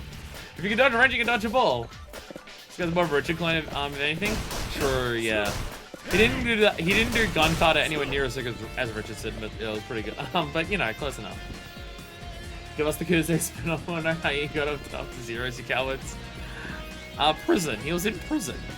We already know that. He went to. I'm pretty sure they confirmed at the end of it that he went to prison. It's not the most exciting end, but I'm pretty sure it's what happened. Pulling on that skull footing. Good thing that I ain't gonna kill. Look, Kiryu's never killed anyone. But Kiryu's definitely never tried to make assure people don't die. Yakuza stuff in Yakuza Online? Maybe. I have no idea about anything about Yakuza Online. Is Yakuza Online even canon? What type of game is it? Can I play it? Do I need to play it for part of the series? I know literally nothing about it other than it exists. It is canon? Wait, I asked a lot of questions there. Pseudo-canon? Some parts are and some parts aren't? Well, that's confusing. But after that, give us all main Yakuza in the modern day. This motherfucker was already like 50 or 60 in Zero. Dude was already super old in Zero. Oh, my ride's here. Wait, no, their ride's here. It's a gacha game? Oh, then I'm probably not gonna play it for the series then. Let's fucking go. Let's fucking go. Best heat move in the game! Ugh. Ugh. Fuck you. Get fucking wrecked. Does it 6 and 7 spoilers? Ah. Yeah. It's a weird gacha thing. Got something sort of a Japan earlier named this for synopsis online. K Pharrell. Localize the weird gacha game. Localize the weird gacha game. Yakuza Online can be played by emulator. Use auto translation on emulation. Probably not great, but I'm a Yakuza sim. Hey, if I'm going to play Black Panther 1 and 2, right? I'm playing Black Panther 1 and 2, and I'm also playing Lost Paradise. At this point, oh damn it, I forgot that we actually had the upgrade for that. At this point, the only fucking game that I won't be playing that's made by Ryuga Gotoku is the fucking online one. Like, is Yakuza Online. That's gonna be the only one that I don't play at this point. This elevator should take me up. It is an elevator. It can go up and it can go down. Ah, the higher floors where they're not built fully yet. Oh, dramatic music. A spray can. Have you played Binary Domain? I have not. I forgot they made that. I think I've watched it though. I think I watched Best Friends play it back in the day. If Best Friends didn't, I could be getting it confused with another game that they've made. I don't know. Or another game that they played. But I think back in the day I did watch Best Friends play Binary Domain. I think. It would be so long ago that I would have forgotten stuff about it. Kamurocho Hills 90th Floor Fire Door. That's a long title. Man, the music has gotten very dramatic and intensive. Hey, buddy. Wait, which way am I going? Wait, what's over these other ways? A lot of weaponry. Shit, it's a maze! Shit, it's a maze! Fuck! I don't know what to do in that situation. Strongest collider in Yakuza 4. For a second I thought there was no music, just the sound of beatings. It's gotten somber. Can I look at the map here? I can. Okay. Okay, it's generally basically just a grid, but I do have to go up forward to actually get ahead. Okay. 90 floors, that's really fucking high. That is so fucking high. God, that is so good. That is so fucking good. Having the upgrade for it, having it have the elbow drop at the end is just so sexy. I want to have sex with that heat move. It's so good. It's so good. I love it. I love it. I love it. Oh shit. Binary Domain is on PC. I kind of want to play on Series X if you see Series X. The Series X Binary Domain machine. Mine is my Series S that I own is going to be a Banjo-Kazooie machine. I own it. I haven't played anything on there yet. I never got around to actually buying the Forza game. Forza Horizon 5. I wanted to get it. I never ended up getting around to it. So, because I realized I wanted to buy it, and then I realized I don't play video games outside of streaming, and I wouldn't stream it, so there wasn't any point to me buying it. That happens a lot lately, in case you're wondering. There's so many games that come out that I'm just like, oh yeah, that'd be cool if I could play it, but I'm not going to.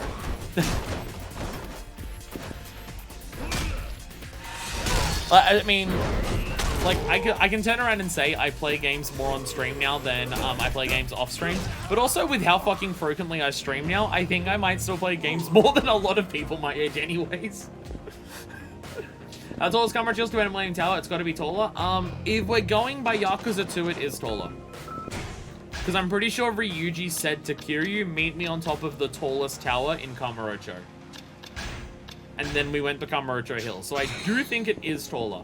But also the ground is a little bit higher there. Probably not by much though. By like maybe a floor, if even that. So then you play Sonic Unleashed on it, it's the only way to play it at 60 FPS. I have heard that. There are some games that are enhanced and some games that aren't. Gotta look up a list of like games that I want to play and see if any of them are like worth getting on, like playing on that instead of any other ways. I can't think of anything in particular that would be like specifically. Oh, I can't think of any older games that were like released on Xbox games that might be enhanced on that. There might be some. I don't know. I have such a monster list at this point of games that I want to LP.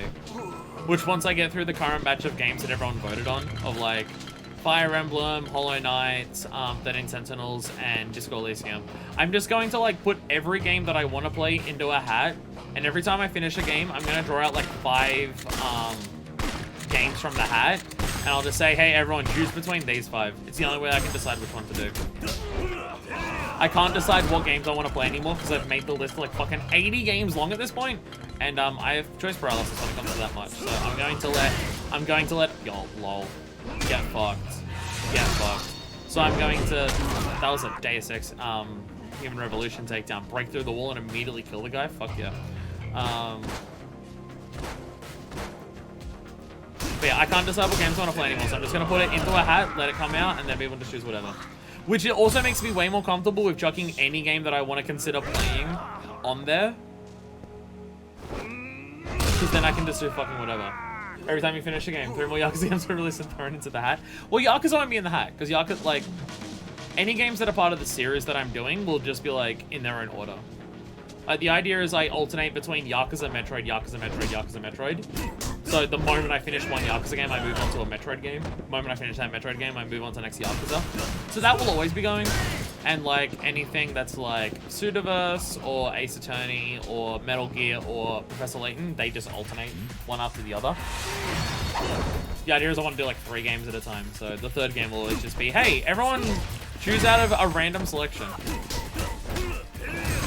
Actually, there's enough people here watching that if I ask this question, I might get an answer. I was reminded, I completely forgot the game existed, and I know literally nothing about it, other than like, it was part of the scumbag era of Capcom, because from what people, I remember, again, something Best Friends I remember them mentioning, was like the ending was DLC or something like that. I know, literally, other than that, I know nothing other than the game, other than 2 very specific recommendations. But Maximilian started uploading videos for it onto YouTube, and I was reminded of it. Does anyone here know Azura's Wrath?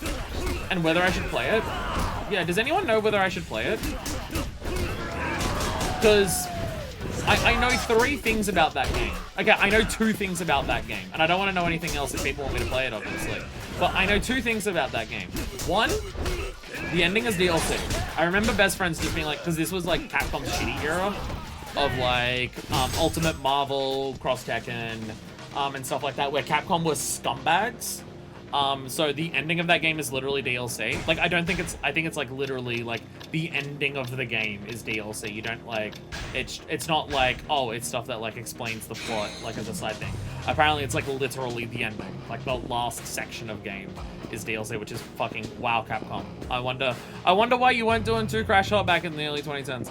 I know that, and I know one other thing about Asura's Wrath, that Asura? That's like the name of an actual god or something, isn't it? Like, so I think Asura is correct. I don't actually speak it. I'm really bad when it comes to other languages. But the other, I've gotten 2 people in my life who do not know each other. They do not know each other, and I've gotten it from completely different people. They don't know each other, don't know anything about each other, but both of them have played Asura's Wrath, Akashi's Wrath, I don't know. And they've both said, hey, you like the Wonderful 101, right? You should play Asura's Wrath. Which is a very, very specific recommendation to get from 2 different people who don't know each other. Heard fantastic things about it. I haven't got around to playing it myself. Other than Ending Midnight, I haven't heard much about it. The game is just bonkers. Well, again, the recommendation, it's not just people have said, hey, you should play this game. It's specifically, these people saw Wonderful 101 and know it's my favorite game. So their response was, hey, you like the Wonderful 101, right? You should play Asura's Wrath. And I'm like, what? And they're just like, I ain't gonna say anything else, just go play it. And that's just a very, very specific recommendation. And obviously one that I'm weak to because, well, Wonderful 101, like I literally have, I don't want to show off my boobs, but I literally have the tattoo of it on my chest. So, like, you know. It's an easy way to win me over into playing a video game, to mention that. This is a long, long battle. I mean, I guess it's literally the entirety of the clan, but damn. This is a long, long battle.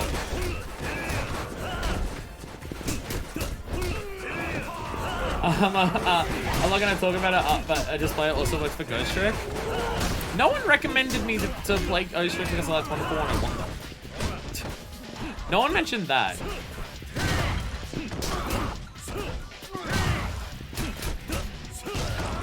You should play Secret of the Jewels because you like Wonderful 101. Okay, you can't. Okay. Backwards compatible on Xbox, by the way. Yeah, that's kind of what I was wondering. Is that like games to play and stuff? Because we were talking about backwards compatibility and stuff. Is that how you should do that? I have no idea. Because from my understanding, like it's old enough to be like a PS3, Xbox 360 game. Am I going backwards? I don't think I'm going backwards.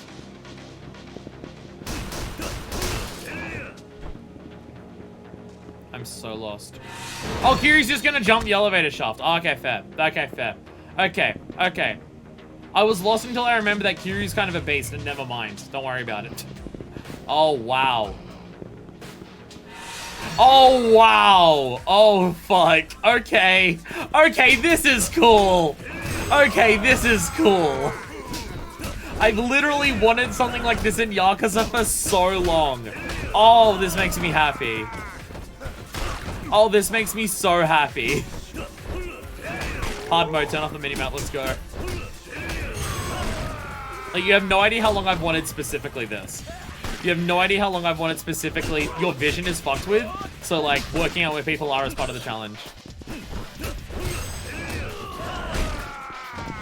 Some games can do this and it fucking rules when it happens. Turn on your night vision goggles. I'd actually get a level up. I think I'm at level 15 now. I am at level 15. I can get these ones. Dragon King Essence and Ultimate Essence. Dazed Enemy and Days from Kamaki Parry. There we go. It's so hard to get Ultimate Essence done. Because I don't have the Dazed Enemies in this game. There isn't Dragon King Essence. The last story Majima fight didn't Kwame did this, didn't it? When the floor of Shangri-La broke and they were in the... Yeah, it did! Yeah, it did! It did! Yeah! I forgot about that. Yeah, you're totally right. Right, because they broke through the fucking floor. Yeah, that was sick. Yeah. Yeah, I forgot about that one. It's been a couple years. Okay, they've put a bunch of people in the dark and they've given some of them guns. That's scary. They have given some of them guns.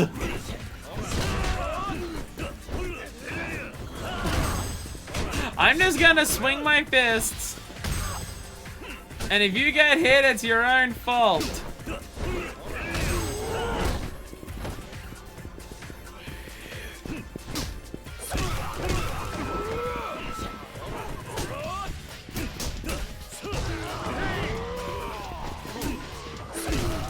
Lol. Wait, hey, that's swift kick. You fuck you.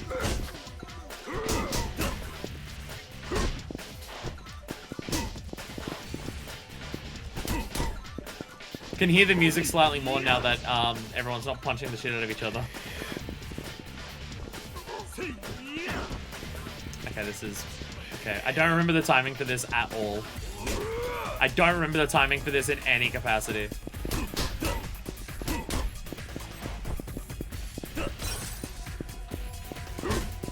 Oh my god, I don't remember it. I don't remember it! No! No! I don't remember the... Actually, it's... The thing does damage itself, doesn't it? So fuck it. Drop kick! Trying to Kamaki parry, did Dragon King Essence, but I actually... It's been so long. It's been so long that I don't remember the actual timing for it. It's been so fucking long. Emerging exit's lost. Need to find a key somewhere. What?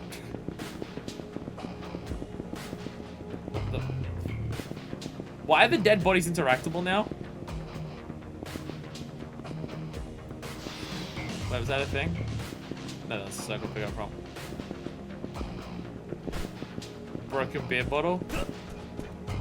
Kiryu, break the door down with your fist! Okay, why am I finding the key in the dark? Oh, there it is. Why? Why make me do that? What did that add to it? Game, what the hell? Hey, we get to see it from the roof. Oh my god, the rain has turned into snow. Oh my god, the rain has turned into snow. Oh yeah, let's go.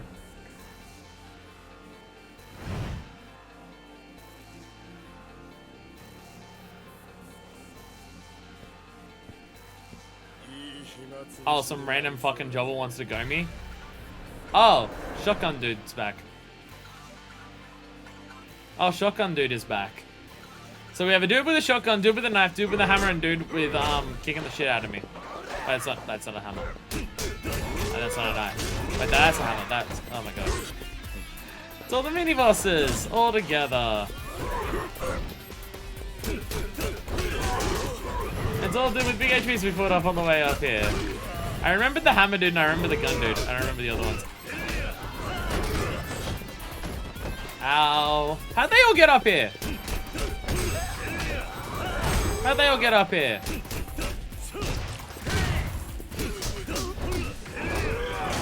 Oh my god, their health. Wait, there's 4 of them, right? Do the red dragons in the entrance hall? Oh yeah, the mannequins. Yeah. It's 4 of them. Oh wait, I guess that works. Well, that's 1 of them down, so now I can't do it. Oh well. I was gonna say, it's 4 of them, I can do Essence of Terror, right? Not quite.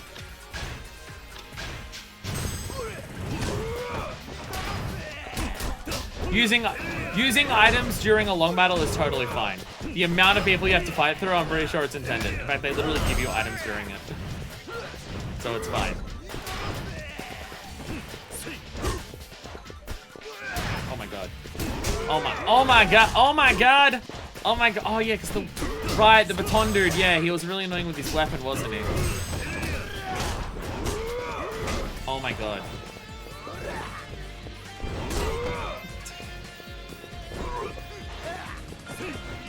Nice. Let's go. Hell yeah. Hell yeah. Doesn't Waichu the Nakamura and Tanimura? I think a single one of them has more than 2 of them combined. I do appreciate that. Like, they give you this fight, so it's like, it's against 2 of the protagonists, and it's meant to be terrifying, but oh right, you're Kiryu. So you just tear them apart, it's like not even a thing. It's good. And yeah, it does really just show you that, like, Kiryu's just, like, just ridiculous. And Saitama is the only person who can come close because of Saitama's sheer brute strength. Like you can definitely not make the argument that Saejima is a smarter fighter than Kiryu, because he's not. Like Kiryu is quite a smart fighter. Like a lot of the technique, like he has such a wide arsenal of techniques at his disposal, and like he can do a lot of different things. He is a smart fighter, and also happens to be incredibly strong. Where Saejima is just a brute fucking wall. Kiryu is built different. He very much is. Green guys, Richardson's melee moveset. Oh yeah, because he's got the flip kicks, doesn't he? Yeah.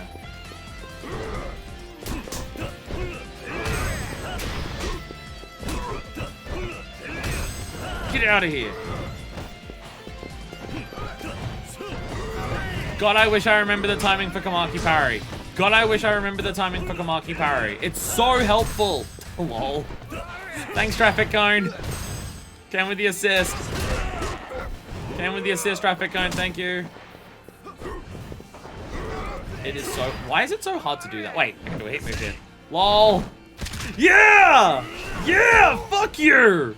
Fuck you! So Saejima kind of reminds me of Superman, which does not need much technique because he's just a monster. Yeah, Saejima's strategy is, I'm 450 pounds of muscle. Here's more technique, Saejima has more brute strength, yeah. Which is still impressive because not many people have more brute strength than Kiryu. Not many people do. Like, people who have more brute strength than Kiryu in the franchise are what? Shimano. Kanda. You could possibly make the argument Ryuji. But there ain't many. Like, Kiryu still outstrengths most people that he fights. But then Kiryu is like... I mean, like, that's kind of like, they kind of make Kiryu just an incredible fighter, because Kiryu just has the... Kiryu has the best traits of basically everything you could be to be good at fighting.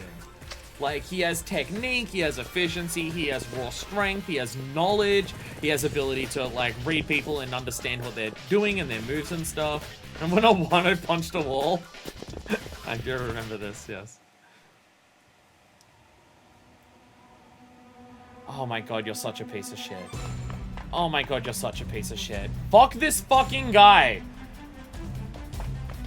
Oh, I've wanted to deck this cunt since the first cutscene he showed up in, I swear to god. Hey look, it's this rooftop. Anyone want to start playing a Scattered Moment? Get really sad all of a sudden? I mean, it's pretty sad, right? Look at what's happening right here. You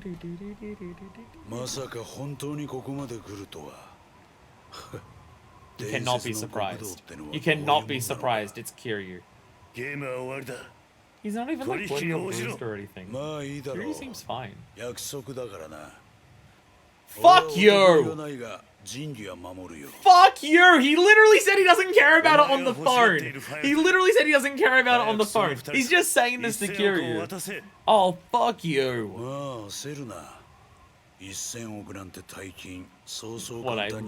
I make up for an... Oh, fuck you. Weren't they literally using metal chains when he was down in, the thing? Oh! I know that elevator. Hey, Keto.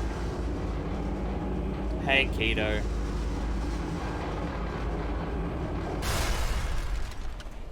Look at him dressed like Kiryu. It's so explicitly meant to be Kiryu. It's so explicitly meant to be Kiryu. This motherfucker gets a chance to do this, and motherfucker starts thinking he's goddamn Kiryu. Oh, Sajima's pissed. Sajima is pissed. Oh, man's wheelchair is still here. Why'd no one take that? Oh, because there was a bomb. Yeah, he's got the hair slicked back like Nishiki. With the suit of Kiryu.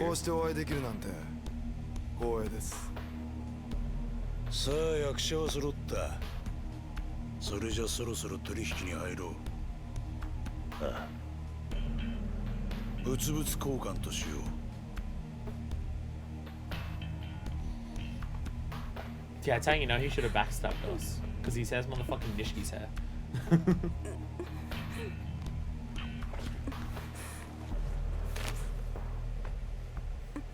It doesn't help to know that, like, it was literally Kiryu's ability to not fucking talk that got Yasuko up here in the first place. Like, if Kiryu had just fucking まず spoken, は冴島靖子からだ。 then we あん would た have はその all 場か ran ら off 動くんじゃない。 for Yasuko to kill her. 木戸がそっちに行ったら、その女と引き換えにそのファイルを木戸に手渡せ。ファイルの中身を確認したら、冴島と1000億をここに置いたまま、俺たちは帰る。 I don't trust this fucker. 分かった。 I don't trust this fucker as far as I can throw him. Which, considering we're on top of a tower, is pretty high. こういう場でも動揺一つ見せないとは。まあいい。 Well, you know, Yasuko fucked up too. Yasuko fucked up too. But, like, we know that Kiryu doesn't like talking and likes punching people instead. I think he literally said that to Mine at the end of Yakuza 3. I can't talk and convince you, so I'll convince you the only way I know how. I'm gonna punch you. And it's just like, this is a time where it's coming to bite Kiryu in the ass. ごめんね。 Oh, shut up. Oh, shut up, ファイ Kiryu. ルを。 Balls out, motherfucker. That's all I can think of when I think about him now.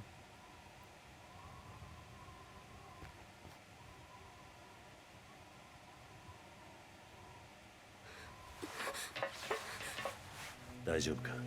ごめんなさい。 Best よくわかったから。もういい。兄貴とは話せたのか。 No, we had tape over our mouths the entire time. 長い時間一緒に監禁されてたから。 He's such a scumbag. He's such a scumbag.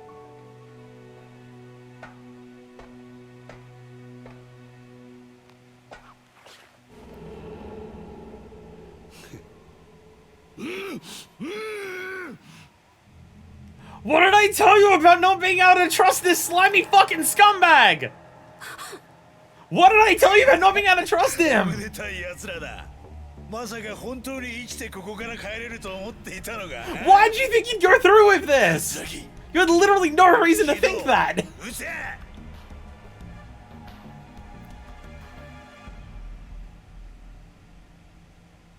Don't shoot Yasuko. Thanks, Keto! Thank you, Keto! Thank you, Keto! Oh, thank God! I'm scared about the lack of blood, though. Are these bullets rubber as well? I want to see some fucking blood gush out of you. I mean, these aren't the revolvers, so they may not be full of rubber bullets.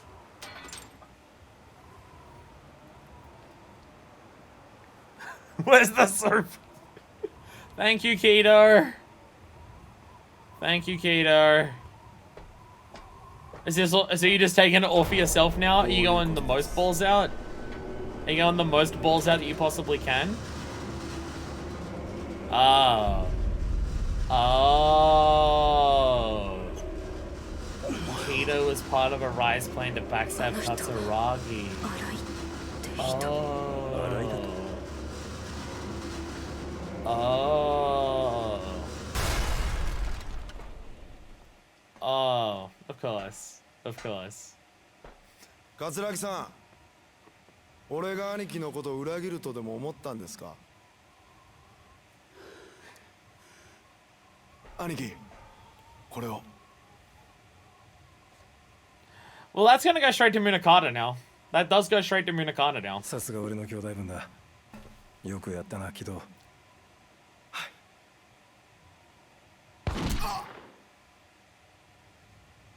Katsuragi still have a gun on him? Wait, Arai did that! Arai, stop shooting people! Arai, stop shooting people! Oh, Kiryu's gonna be pissed. Arai just shot someone who called him Anarchy. Oh, Kiryu's gonna fucking lose it.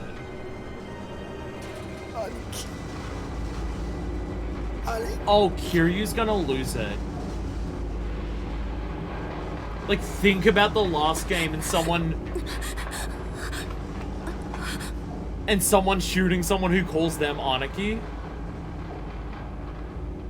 Oh, Kiryu would be fucking... Oh, fuck. 飛龍一馬さんですね。東上会柴田組金村工業若頭の新井です。Sarai and Munakata don't want Kido to be part of their plan. 何をふざけたこと言ってんだ。お前、自分が何をしているのか分かってんのか。お前は今、自分の兄弟を裏切ったんだぞ。それがどんなことか分かってんのか。ええ、分かってます。十分なほどにね。おい、荒井。登場会はお前に渡さねえ。何があろうと俺が食い止めてやる。いいな。遅すぎるんですよ。あなたはいつも遅すぎる。だからこうなるんです。それじゃ。 And once again, Kiryu can't say anything. Isn't that literally exactly the words that Mine used against Kiryu in the last game? Didn't Mine say literally the exact same thing in the last game? Kiryu always shows up when it's too late.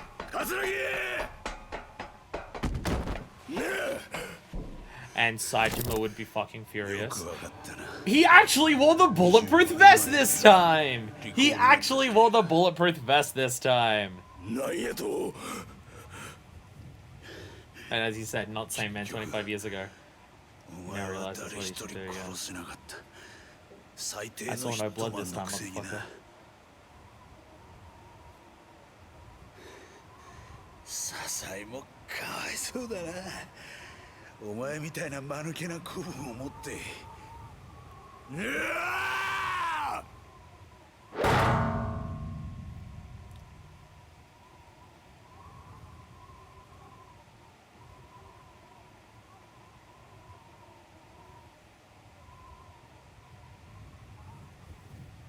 会えたわ。お前のようなカス殺す気もせん。一生そこで寝てろや。 You're not gonna turn me into a killer. Don't turn your back on him. お兄ちゃん Don't turn your back on him.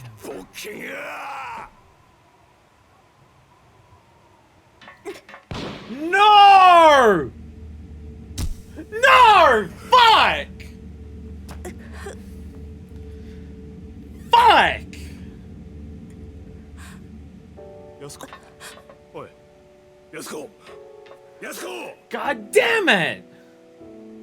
ちょっと待っててね。安子。おい。お前何してんねん。おい。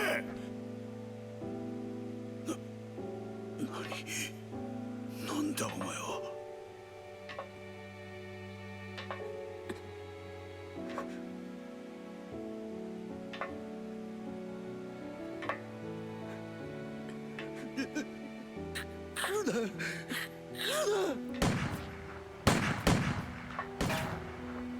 Now that Katsuragi knows that he's actually fucked. Look at this bitch. Been a smug motherfucker the entire time. The moment he's in any form of actual danger, though, he's shitting himself.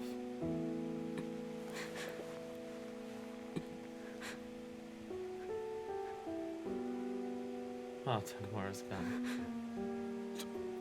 どうしてお前が銃を。谷村さんに渡されていたの。きっと彼女はあの人のお父さんの無念を晴らすため私に託されたものだったのね。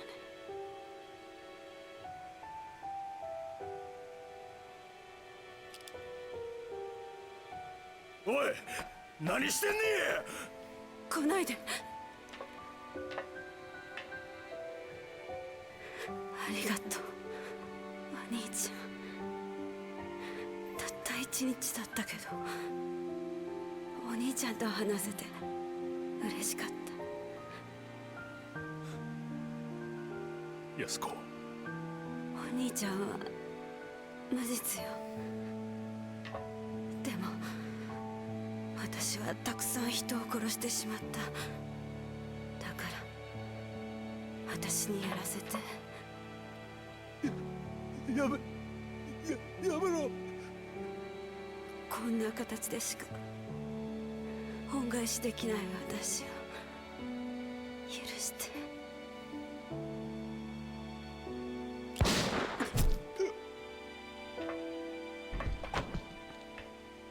Fuck you, Katsuragi. やすこおいやすこ返事してくれやおい。ごめんね。お兄ちゃん。おいやすこおい。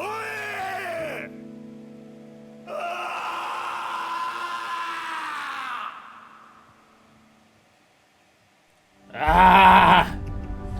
Ah!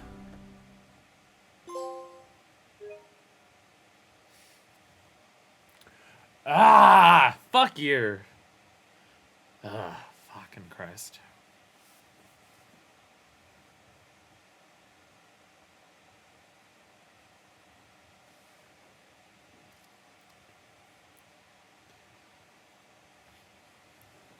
I mean, like, let's be real, we did see Yasuko not making it to the end of this game coming from a mile away.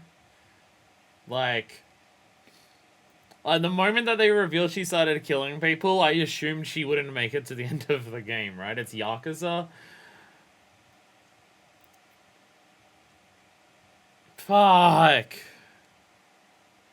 Chronic not removing guns from bad guys disorder. Isn't that literally how Rikia got shot too in Yakuza 3? Isn't that literally how Rikia got shot as well? They left Tamashiro on the ground and he got back up with his gun. I'm pretty sure that's literally what happened in Yakuza 3 as well. Which kind of everything there, everything that just happened there, kind of has shown how Kiryu hasn't learned from Daigo. Well, it's because Daigo was willing to actually kill a motherfucker, right? The reason Daigo's still alive is because he's actually willing to kill people. A lot of what just happened there really shows how Kiryu has not learned a goddamn thing, doesn't it? Yeah. Yeah, Daigo was just like, oh, someone with a gun's going to shoot someone because we left them with the gun? No, they're fucking not. Kiryu hasn't learned anything about how to take care of this. He really hasn't. He really hasn't.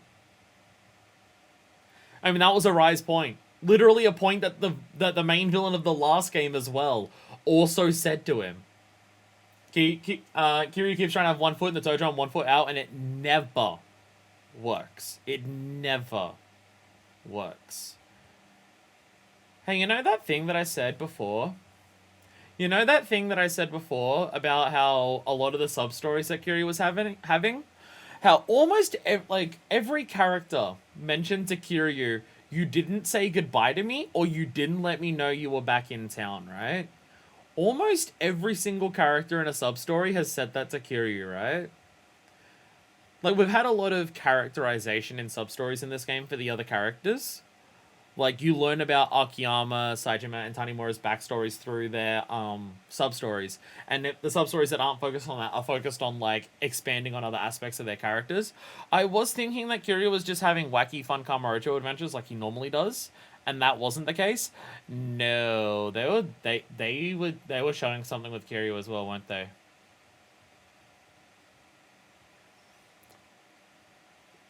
Kiryu doesn't do anything to try and stop things, does he? Like, Kiryu will literally leave Kamurocho and not tell a shitload of people that he's gone. He can get a flight back into town after being gone for a year and he doesn't call anyone. He gets told by someone who literally literally every single scene that we've seen of Katsuragi is him betraying someone. Quite literally it's either him betraying someone or him exploiting someone and using someone. every single time that we've seen Katsuragi, that's what he's doing. And I know that Kiryu hasn't like personally dealt with Katsuragi, but like Akiyama and Tanimura are right there, right? So when Katsuragi says, I don't care about honor or manliness, I want you to come up to the roof alone, what does Kiryu do? He goes up to the roof alone and thinks that Katsuragi's just gonna go through with the deal. He's lucky that Kido was actually working with Arai. Like, because otherwise Kido would have just shot him. Like, Kiryu really thought this motherfucker was going to go through on this deal. Kiryu, like, didn't, like, the moment that Kiryu, like, Kiryu is always late. And, again, Mine literally said that to Kiryu in the last game. Like, there was, because after Mine cut off Kanda's head, wasn't that part of what, Mine's point to Kiryu was? It's just like, Kiryu, you don't do anything to stop any of this stuff. Like, that's what happens. You don't, I think it was something along the lines of just, like, you don't take the, like, level that you have as being, like, the 4th chairman of the Tojo clan seriously. And you don't do anything to stop these things from happening. And then they happen. And then Arai said the same fucking thing to him. It's been an entire game with all the stuff that happened in Yakuza 3, and Kiryu hasn't learned that lesson. That the main villain of the next game literally has to make the same point to Kiryu again. For him to, and he still doesn't fucking get it, right? Like, does Kiryu learn to not to, like, let people just be there when they might have a gun and might shoot you in the back? No. Has Kiryu learned to trust the villains when they say, I'm going to do this even though I'm the villain, and I'm totally not going to backstab you? No. Does Kiryu do anything to, like, check in with the people that he cares about in Kamurocho? Or does he only show up when shit has already hit the fan to come and clean up the pieces at the end? No! He doesn't do anything! He doesn't, like... Everything about what just happened there shows that, like, Kiryu may have learned how to be a better person in Yakuza 3 with, like, all the orphans and stuff, and, like, he helps Mine at the end, and, like, even what he said to Hamazaki showed that it eventually worked on Hamazaki here. The whole thing with, like, the HLA, like, it does work. We met a character in this game who's, like, doing better because of Kiryu's actions in the HLA and stuff like that. Like, Kiryu's learned how to be a better person there, but fuck, he hasn't learned a goddamn fucking thing when it comes to, like, how to stop these things from happening in the first place. And again, like, he leaves without telling people, and he comes back without telling people. Like, Kiryu goes to all of this effort to, like, save the Tojo clan and to save his friends and stuff like that. But, like, outside of those big dramatic moments, he doesn't even talk to them, seemingly. Like, Kiryu lives in a different part of, like, Japan now. Has he called any of his friends in Kamurocho in that time? Has he spoken to Yuya? Has he spoken to Kazuki? Has he spoken to Date? Has he spoken to Kamaki? Has he spoken to Daigo or Majima? It seems like the answer's no. Like, not even all those people are Tojo clan people. Like, Kiryu will be there for you in the middle of the most dramatic moments, and he will be there to, like, stop everything falling apart. But does Kiryu do anything outside of that at this point? Because I swear, every game he's been, like, since Yakuza 1, every game that he shows up in, he's been showing up in later and later. Kamaki probably hates phones. No, they actually had a thing in, his students are teaching Kamaki how to actually use a phone. That was actually an interaction we had with Kamaki earlier in this game. Kamaki sent Kiryu a text, and Kiryu didn't believe that Kamaki sent it, and Kamaki was just like, no, I'm having my pupils teach me how to use the phone. That was actually part of it. Yeah, it was actually pretty funny. But, like, I swear Kiryu is showing up later and later in every game. Like, Kiryu doesn't like saying goodbye. That's not an excuse.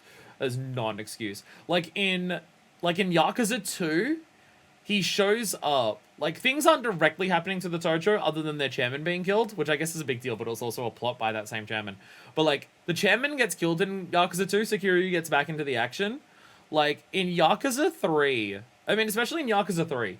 Yakuza 3, Kiryu knows that there's a land grab for the land that his orphanage is on.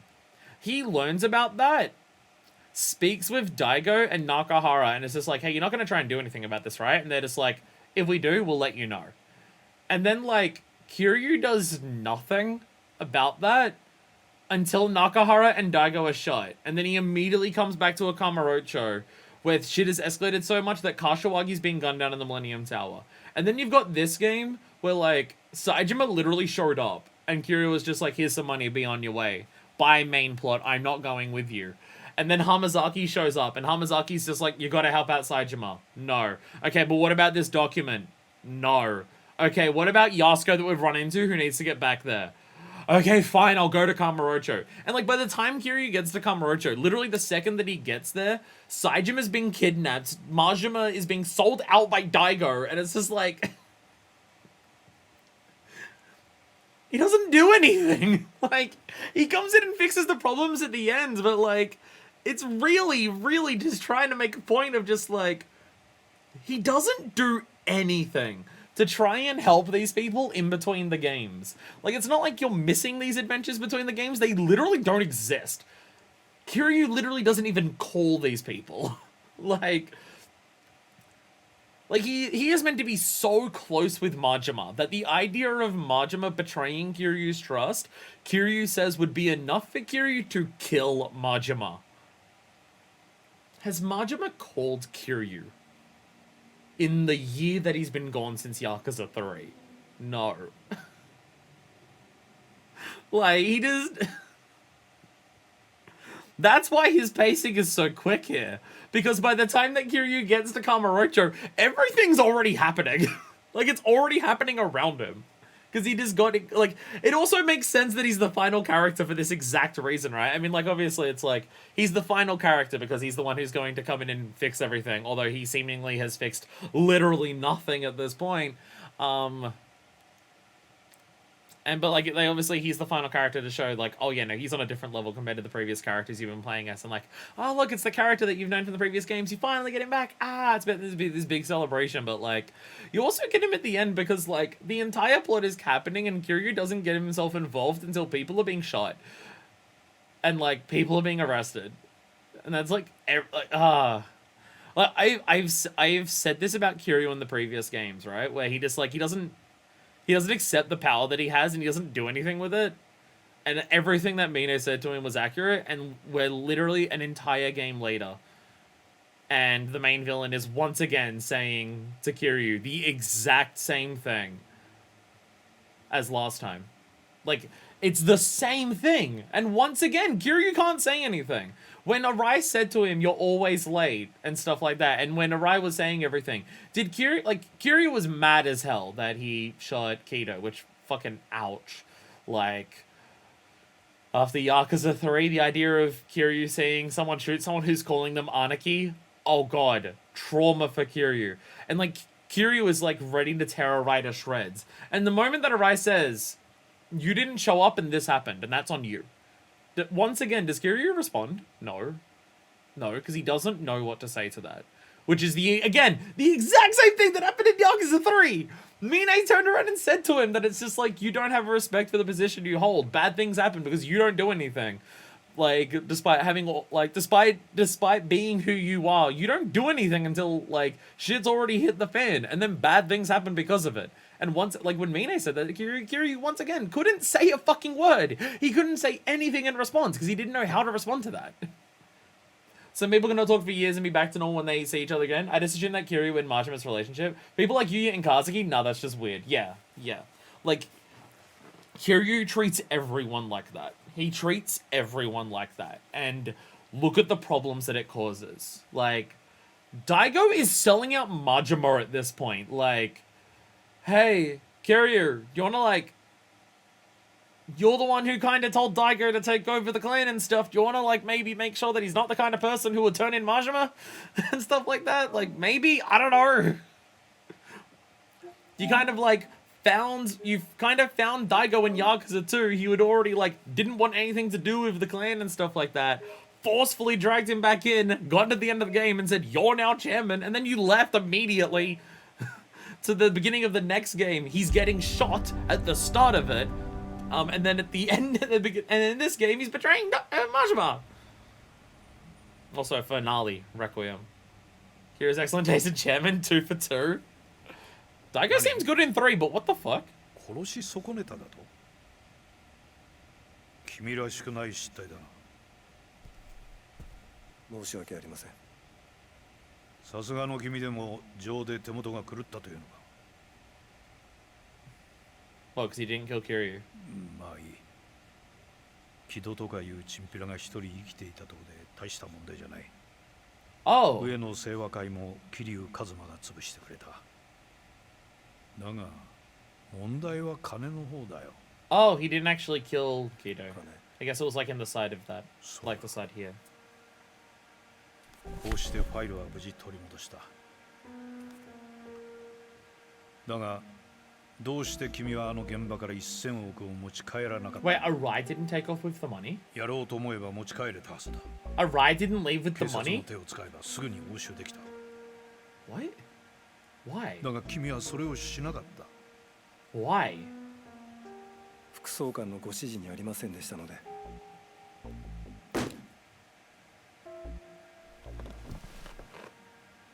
困るんだよそれじゃ。いいか They're like 100 briefcases. 君はこれから私と手を組んで裏社会を取り仕切る人間なんだ。そんな人間が出生不明の1000億という金を目の前に手ぶらで帰ってくるようでは話にな Why らん。 did Arai not take もっ the... と起点を聞かせてくれ。理想のためにはまだまだ金がかかるんだ。それぐらい君も分かっているだろう。はい。分かればいい。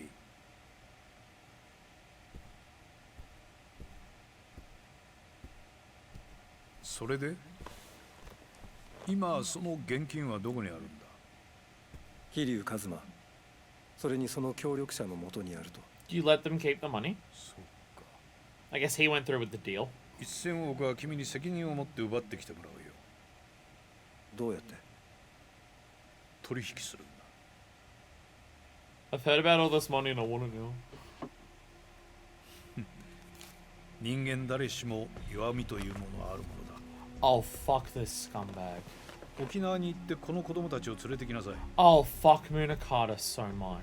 そうすれば、あの桐生という男は取引に応じる。 How fucking corrupt and evil can this cop be? It's pretty realistic, I gotta say.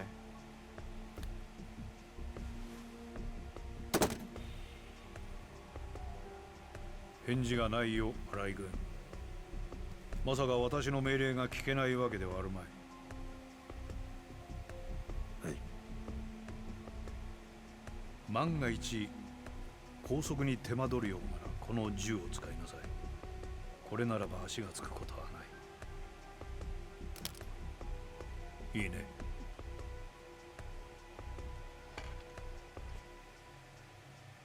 副総監。ん？君。 Thanks, Arai! もうこれ以上。 Okay, I told you to stop shooting people. This one I'll let you do. 新井。 This one's fine. 私にも極道として、いや、警察官としての信念がありますから。 Thanks, Arai! I mean, I'm questioning if we'll ever have a cutscene of you not shooting someone, but you know what? You know what, Arai? I was going off of you before about shooting someone yet again. That one I'll let slide. That one I'll let slide. Thanks, Arai. Thanks, Arai. Also, what he just said there. What he just said there. So Arai is a cop.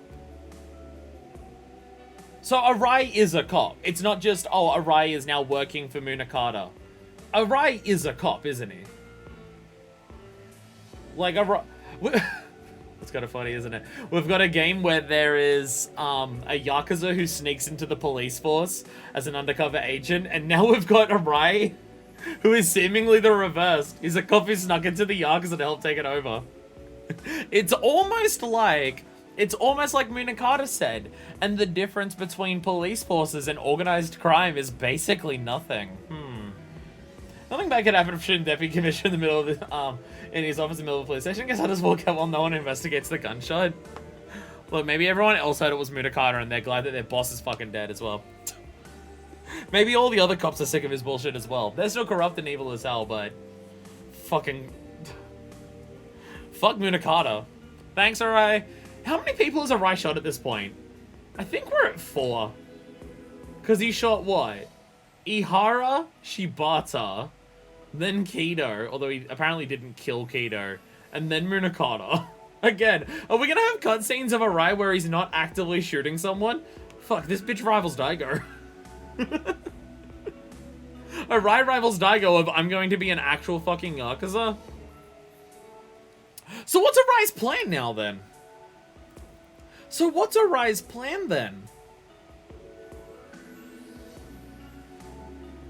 I'm curious what Arai's plan is then. Harvey shots have been straight up betrayals too. Yeah, this entire game is just... It is amazing how, like, all of the villains who have been introduced, every single one of them is in it for themselves. Seeing some streams for the first time without trying to react to the police corruption during heights of protest IRL was pretty funny. They did not want to show their thoughts, look so uncomfortable. I'm more than happy to do that. Arai's my goddamn hero now. Sucks that he's the main boss though. He's the main boss because there's like no one left at this point. Like, pretty definitive at this point. Because, like, you know, he killed all the others. Yeah, like, every single bastard in this game is so in it for themselves. Like, every single motherfucker has seen an opportunity to seize shit for themselves and will do fucking anything they can to get it. And will turn on someone else if they think they can. Though, I don't know what Arai's plan is now. I mean, like, Arai said that is just like, I'm not going to do it because as a Yakuza and as a cop, I am not kidnapping children, fuck you. But I don't know what Arai's plan is now.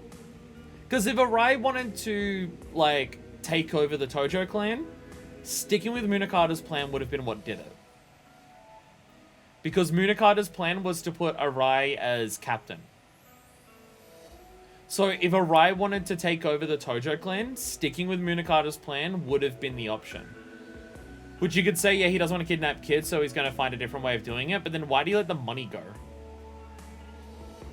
I don't know what Arai's planning, but it scares me either way.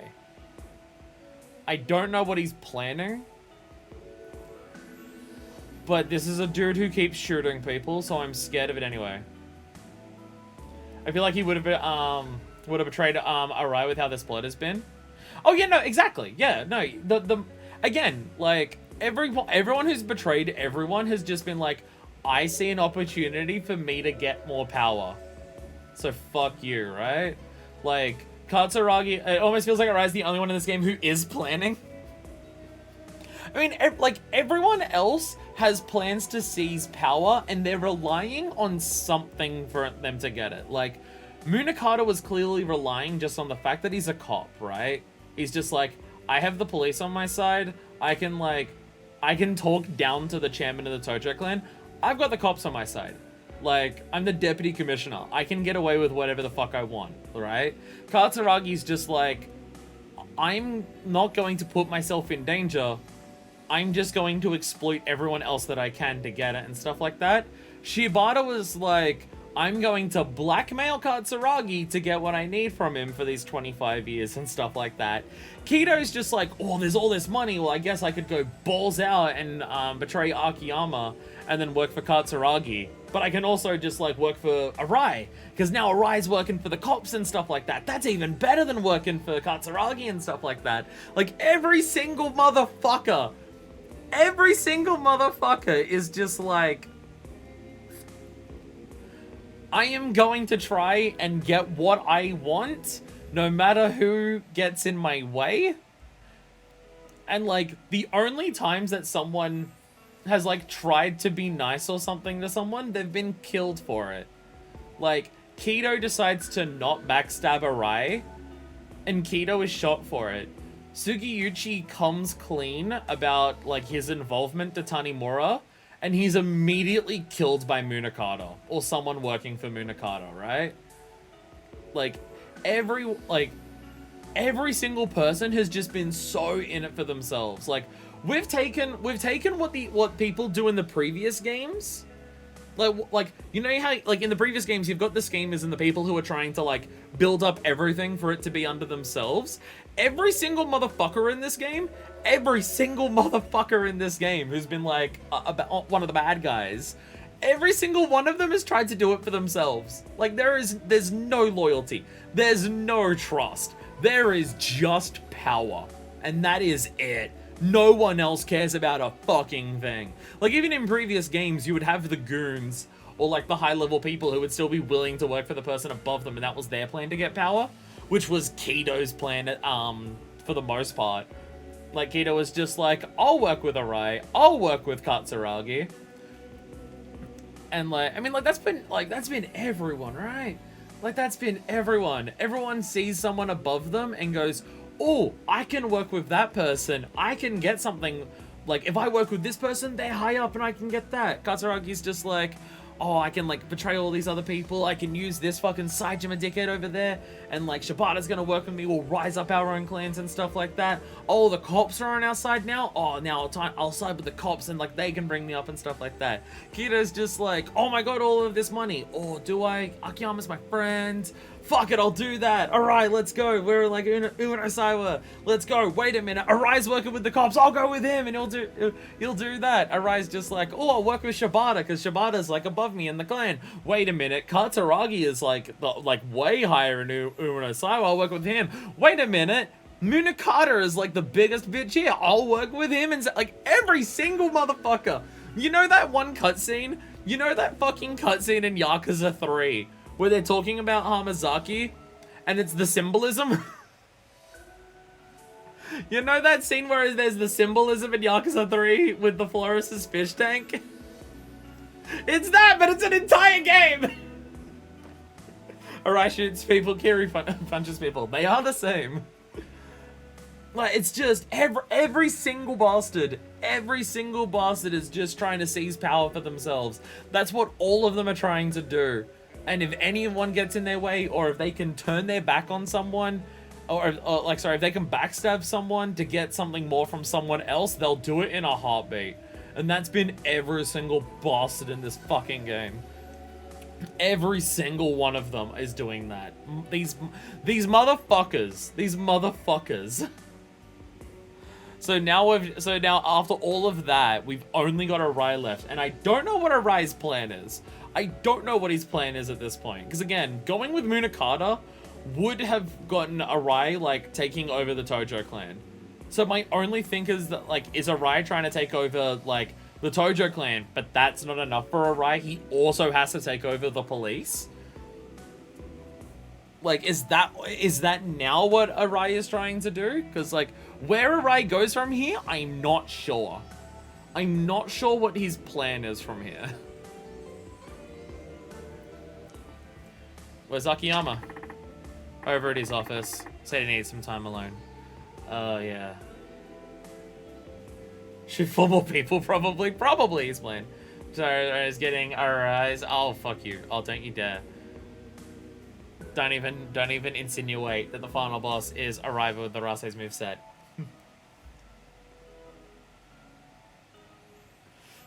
So I'm reading that as Araya's getting Arase out of me, and I'm just like, is the final boss gonna be Arai, but it's Arase's moveset? Is that what I've jinxed myself into this game? And yeah, Akiyama's sad. Akiyama's sad. Yasuko did die. Also, Yasuko died. So, what the fuck is... Saejima now has to be the saddest person, right? Like, no one has gotten more fucked over and screwed over in this game than Saejima, right? Like, Saejima's fucked, right? Like... How the fuck is he handling this? Like, Saejima was like the bottom pin being used of all of these people above him. And the end result is his sister dies. Said he needed some time alone. Hamazaki got pretty fucked. Hamazaki did a bit more to deserve it. A little more. A little more. Hamazaki was a racist. So he's allowed to get cut. We gotta remember, Hamazaki was a racist in Yakuza 3. Because you gotta remember, the main three villains of Yakuza 3 are the three most evil people that you can get. Hamazaki the racist, Kanda the, like, rapist, and then Mine the capitalist. Can't say I blame him. Hamazaki did nothing wrong. I don't know, I feel like blowing up that Chinese restaurant. Blowing up that Chinese restaurant after being very racist to them might have been within that definition. I know it's a joke. I know it's a joke. Can't say I blame him. How do I feel about Yasuke-san? Yeah, can't imagine. I think Kiryu, you can imagine though, right? You can imagine what Akiyama's going through, right? You can imagine it. In fact, you can imagine it way worse, right? Anyway, what now? Minakata has probably had his paws on that file for a while at this point. Fortunately, his paws ain't doing much at the moment. Good question. Well, we can't things end like this. That's for sure. Oh, Saejima. Oh, Saejima. Yasuko-san's dead. Minakata's still on the force. And nobody's doing a damn thing about it. Like, I'm just gonna sit around and let that stand?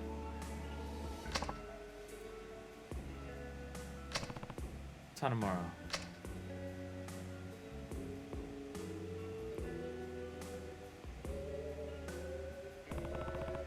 Where are you going?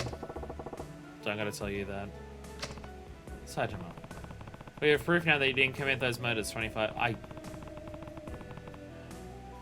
Do you think Saejima cares even the slightest? Do you think he cares? Don't give a rat's ass one way or the other. Do whatever you want to do. I ain't going nowhere. Just gonna get some fresh air.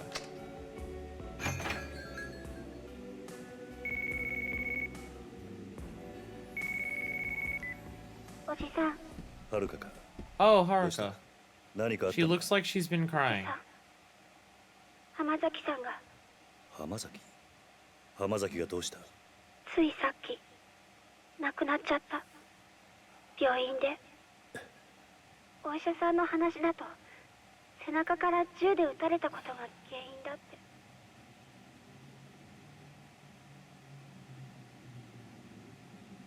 いや、そうか。わかった。はるかも看病してくれてありがとうな。いや、そんなことはいいよ。ねえ、おじさん。ん？なんだ？浜崎さんっておじさんのこと守って死んじゃったんだよね。ああ、そうだ。あいつは。Well, and also Saejima. 私。Can't tell me 浜崎っておじさんのこ what と happened back there. I wasn't part of it. 勘違いしてた。そうか。浜崎さん、亡くなる少し前に私に話してくれたの。警察から登場会を守ってくれ。登場会は俺たちの生きた証だって言ってた。おじさんと冴島さんにもこのこと伝えてくれって。わかった。ちゃんと伝えてくれてありがとうな。うん。それで浜崎の遺体は？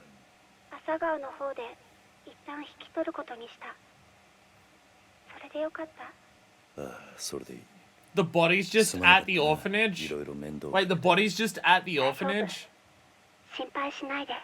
もうすぐしたら The first time I literally watched my mom die. I'll be fine. 俺が帰ったら供養してやるつもりだ。それじゃあ。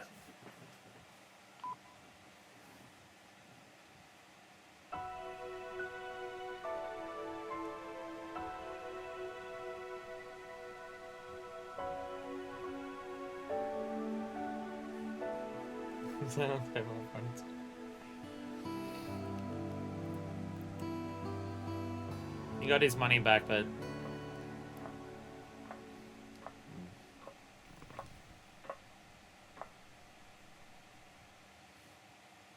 Some present for the kids back home.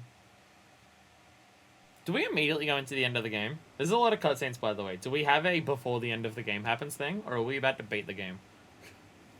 I don't have time to beat the game today. Plus, there's also, you know, all the content we still have to do. 冴島復讐ならせえへん俺には警察の不正とかそんなのがどうでもいいからね遥から電話が Oh! Hey, Saejima, you know how you're really sad? Do you want to hear some more depressing news? 浜崎が息を引き取ったそうだ Do you want to hear about your Kyodai and what happened to him? いやと Definitely the news you need right now. 浜崎はな沖縄で俺と安子さんを守ろうとした時傷を負ってたらしい今朝まで懸命な治療をしていたが最後は眠るように言ったそうだ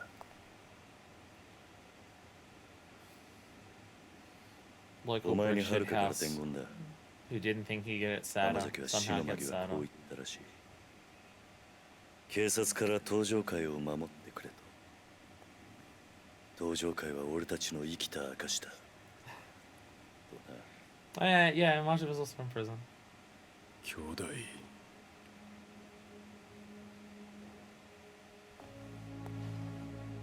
40年も生きてやっと分かった俺もあんたも自分に正直に生きてはならない人間なんだ常に人から何かを託され常に何かを守らなきゃならない俺はこの数年そんな自分の運命に抗ってきただがもうそろそろ Finally. 抗うのをやめようと Finally. Thank you, Kiryu. Thank you, Kiryu. Thank you. I have been waiting for so many games for you to say that. いろんな人間の夢を I have been waiting for so long to hear you say that. 俺らはまだやらなきゃならないことがあるんだ。ボスザルは猿山にいてこそふさわしい。ここにいる全員まだやり残してることがあるんじゃないですかね。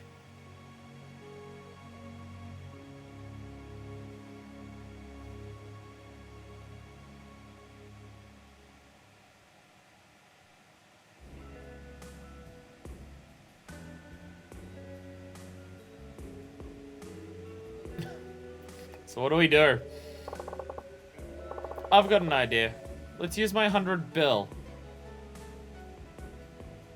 Akiyama, what on earth are you planning? Akiyama, what on earth are you planning?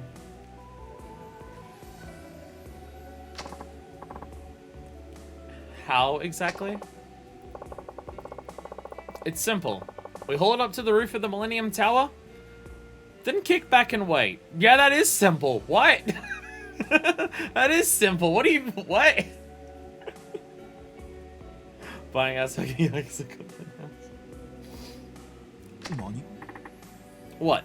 That's it? That's it. Back it up a sec. What's that accomplish? Gotta bring all the flies buzzing straight into our web. It is 100 billion yen. It's 100 billion yen. Any kind of jackass who wants this money is gonna want 100 billion yen if it's just sitting on top of a tower. So much shit as fuck. Let's just let them come to us. I mean, none of them are aware that like it's basically just a right left, but hey. Flies? Not literally. Talking about our enemies. It's kind of a broad term. Who exactly are you thinking is gonna show? Not sure. Just have to wait and find out. Huh? You're not making any sense, man. Just hold on a second. Think about everyone we know who's wrapped up in all this. Minakata, Arai-san, Kido-chan, the Tojo. Well, I don't... Do you not... I was about to say, do they know that Kido's alive? I guess they would. I guess they would know that Kido... They might know that Kido's alive. We don't care who shows up, whoever it is, we're gonna kick their ass, exactly. I mean, it's a fucking plan. It's more than a plan that we've ever had at the end of any other game. It's more than a plan than we've ever had, which is fucking saying something. I was about to say, how do they know that Kido-chan's alive? But Kido was on top of the elevator. If they got the money back, it may have been them who got Kido to the hospital. So, yeah. Because it wouldn't have been Arai or Munakata that took Kido to the hospital. Or got him an ambulance or anything. So, I was about to say, how do they know that Kido's, like, alive? But I guess, yeah, that makes sense. Because, yeah, like, Kido was on top of the money. Those guys use guns? That's fine, don't worry about it. Well, all of us having, like, enough hate mode, like, have enough skills at this point that if we're in hate mode, we can, like, survive gunshots, it's fine. All those parties are playing different roles in this little performance. But we still don't know who's the real ringleader. I mean, I can only think of Arai at this point. I can only think of Arai at this point. Like, Arai seems to have a plan of, like, how to, like, work his way to working with everyone else and then take from them what he can. Like, I'm assuming it would be Arai. Like, I'm assuming that he's, like, the main villain at this point. Until we get them all in one place, laying it all on the line, we're just gonna be shooting in the dark. Alright, shows up with Kiki's ass. Minakata, Kiki's ass. Random person wondering why 100 billion is just lying around. Gotta make sure their ass is kicked. Again, this is more of a plan than we've ever had before. What's been the finale? What's been the plan in literally every single other game? Oh, someone has been dragged to a rooftop. I need to go save their life. Actually, this is so fitting. This is actually so fitting. Think about what Kiryu just said. Where Kiryu's finally admitting the thing that, like, Arai and Mine were saying to him.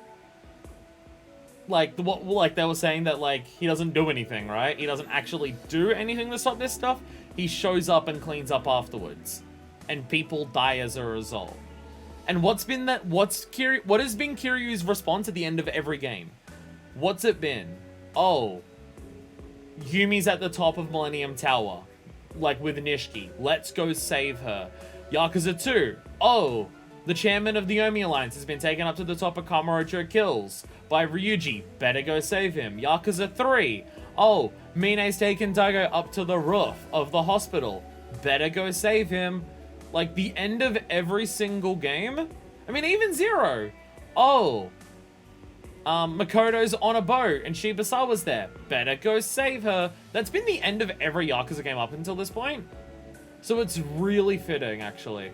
It is really fitting that the plan for this game, where Kiryu finally admits that he needs to do something, that, like, people rely on him. He's a person with a shitload of power, both just, like, in status and also just, he's a fucking beast of a man and stuff like that.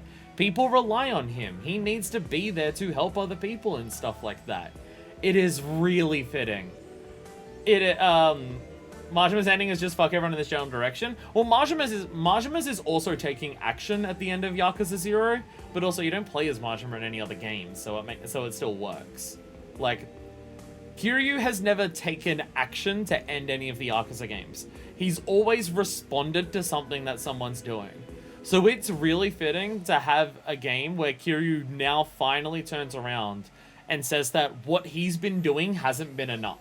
Like, he said that he's been fighting it all these years. It is really fitting that the plan for the end of the game is to fucking lure them out. Like, I'm not going to go up to the rooftop to try and save someone's life this time. No, I'm bringing someone to me to fucking end this. Kiryu is having YouTube to only do response videos. It's literally his biggest fault. It's literally Kiryu's biggest fault. I mean, like, and the thing is, that's been Kiryu all the time. Kiryu helps people, but he's always reactive. He's never been proactive once. Even when you think about sub-stories, right? Even Kiryu in sub-stories is, Kiryu is walking past, and someone sees him and either recognizes that it's Kiryu, or is just like, that man can help me. And they call over, and then Kiryu gets wrapped up in a situation and he decides to help because he's already involved and stuff like that. Like, everything that we've known, like, and again, that's like the plot of basically every game. Pretty much every chapter of every game. Kiryu is very rarely making a decision to go out and actively do something to, like, try and help someone. He's always responding to someone who needs help.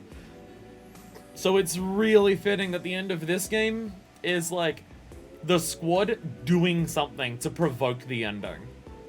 Like, we aren't just going to sit back and let things happen anymore. We're going to do something about this. Because we sit back and let things happen before, and now Yasuko is dead. It's really fitting. It's so fitting. So we'll lure them out to find out who's really in charge. Exactly. We tell each party that we're keeping the cash on the roof of Millennium Tower, and then they can come up and make a deal with us if they want a slice of the pie.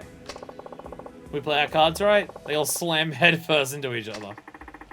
And then they'll duke it out over the money. Let's make the bad guys fight each other. Yep. Though I don't really care if they fight or not. All that matters is we figure out who the big bad is. From then on, it'll just be a good old-fashioned beatdown. It's my kind of plan.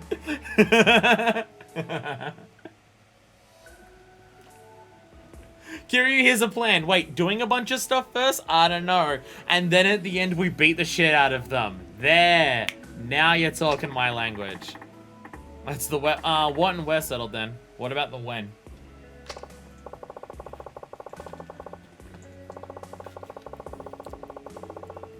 Well, it's going to take a while to haul those stacks up there. I'm sure all of you have stuff you want to handle before we execute the plan. Yeah, we literally haven't even finished Kiryu's sub-stories.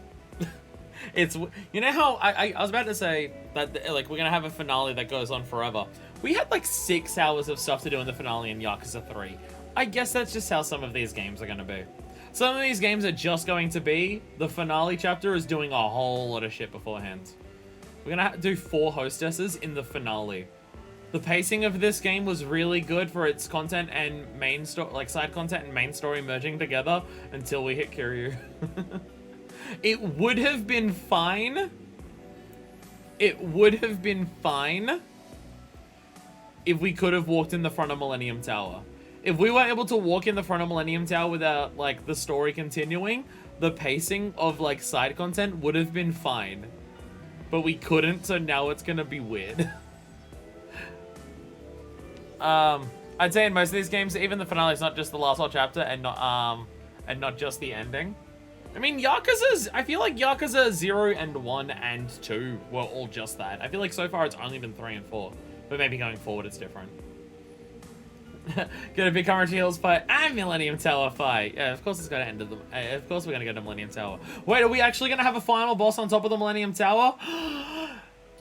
It's the second one. I was gonna make a joke about there being, I was gonna make a joke about the trophy being there's only one thing left to do and how that thing is sub-stories. My host is, oh, there's also IF7. We've still got like 6 streams left, actually. Never mind. We've still got like 6 streams left. It's gonna be weird that the ending is just waiting there for us, so it's gonna take a long time to get to it. Again, the game's pacing of side content to main content was really good until we hit Kiryu.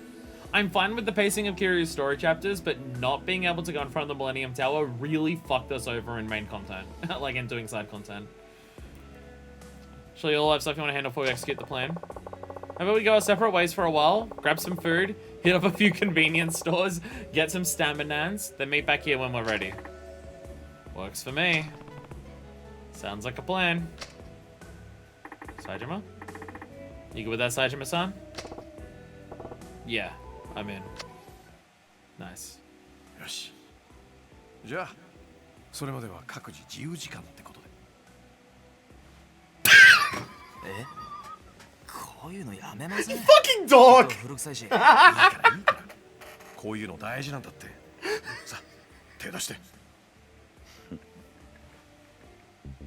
わかりましたよ。あ、佐島さん。軽い感じで話しちゃいましたけど、一歩間違えば普通に死ぬかもしれない影だ。覚悟はできてますね。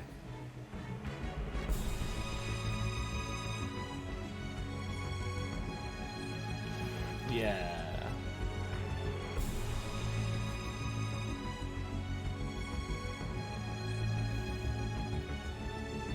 The boys are together. じゃあ。Go team!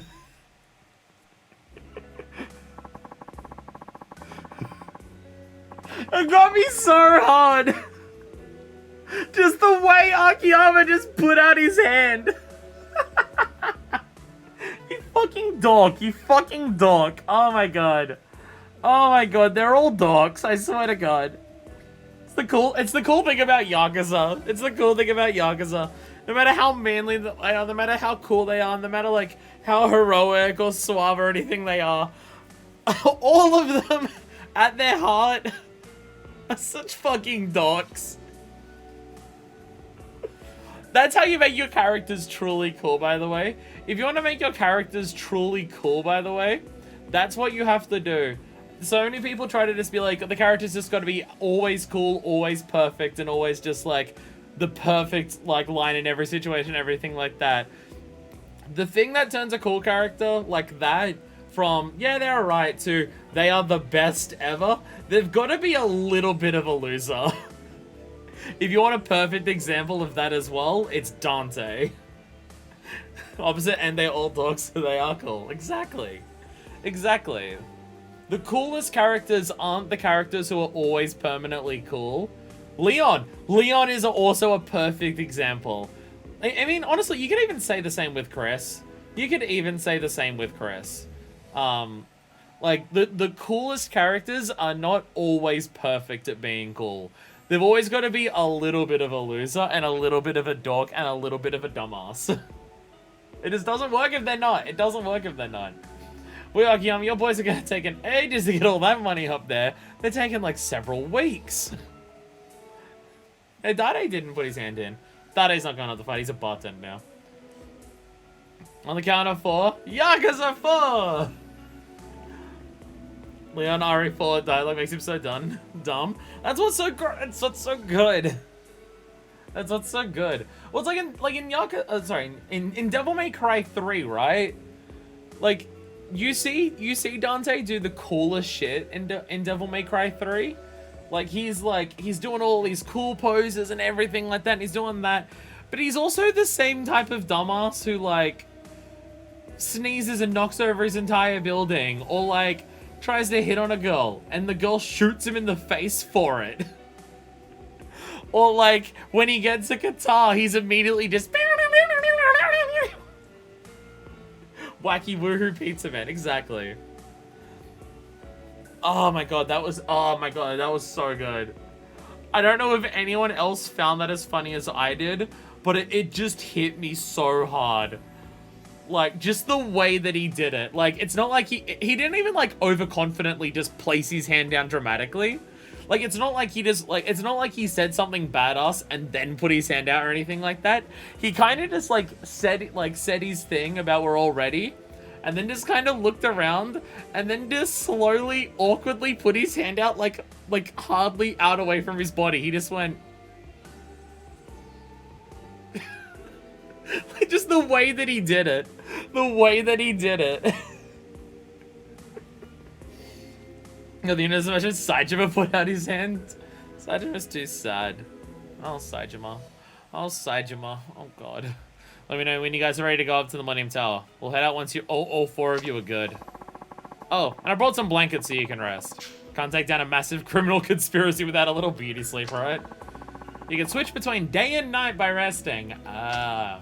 You can go and do anything that you need to now. And I imagine we talk to them to, like, talk to other characters. Although Akiyama has a blue eye above his head, so it's probably a tutorial for how to change characters. By the way, you strapped for cash at all? We're all in pretty deep, so feel free to use my money. Ah, we can swap money. When you're able to swap between main characters, your money points accumulated from the casino and Coliseum, as well as all items sold in the item box will all be consolidated. Oh! Oh, so money isn't just a separate resource between people. Everyone has all the money now. I guess this kind of works because Kiri does need to go see the hostesses and he still had 0 money. Not Yakuza 0 set up, and Yakuza 0 was made after this. Should go get the items from Bob now? True. Also, place that only certain main characters could enter may now be accessible by others. Try exploring Camera 2 with each of the 4 main characters. Okay, so they're literally giving you so this be like, by the way, things are happening now. You can go do stuff before the end of the game. I guess this kind of works out. The pacing of the end of... Actually, you know what? This doesn't fuck over things completely with pacing. I mean, it is going to be awkward to do 4 hostesses in literally the finale. It's going to be awkward for 4 hostesses in the finale, but at the very least, because we're taking action to initiate the finale, it's not like we're leaving Daigo up on the roof for a week with Mine just standing next to him. Like, the story has literally given us a situation of take your time and get ready for the end. I mean, we're still dealing with the fact that Yasuko just fucking died, so it's still sad, but we had to do that with Riku as well. Finale of the games are weird. That's just how it's gonna be. Is someone heard you you did some Russian roulette? Cool, can I have some of that money and talk to a girl? Tony Mura would be down for that. Well, the money from my place is gonna be sitting pretty on the roof of Millennium Tower, so I can't let you have any of that. It'll be from my own personal account. Of course. I got his Kiri's upgrades, right? Yeah, I did. They'd be like, go get some stuff from convenience stores. Now I gotta hit on some women for a few days. We've got time. Akiri-san, I'd be glad to head out for you. There's something you need taken care of. That's fun. You're not allowed to gamble away the 100 billion yen. Oh, let me. That'd be fun. Hey, Akiri-san, I ain't kick back. Relax. I can handle any errands that need running. No, it's fine. See yourself. Just don't come crying to me when you're tired later. So here's what I'm gonna do. I'm gonna put these items in the item box, like everything that Kiri has on him, right? I'm gonna put everything in here. We're gonna have multiple copies of the fucking hostess items now. We're gonna have multiple of those. I'm going to go, do that, dump everything he has there. I'm going to go outside. It's reorganizing them for everyone. Well, here's what my plan is. Between sessions, I'll dump everyone's items into there and get ready for when we continue. I will grab everything from here now, though. Might as well. What is spending your money, mate? So you couldn't finish the game? No, you had to earn it back. It's the end of Fable 3, but somehow still not as bad. I cannot wait for my Fable 3 playthrough. Like when I inevitably run out of stuff to do and I've got nothing left and I'm scraping by on the arse scrapes of video games for games left to play, because I've played all of the best video games that everyone keeps yelling at me to play and I've got nothing left. So I finally LP Fable 3. I cannot wait to play that game and bitch about the game the entire fucking time. Because I'm going to complain about Fable 3 so much, especially its ending. I'm going to do nothing but bitch. Hey, a bunch of healing items. Miniature sign, bloody binding.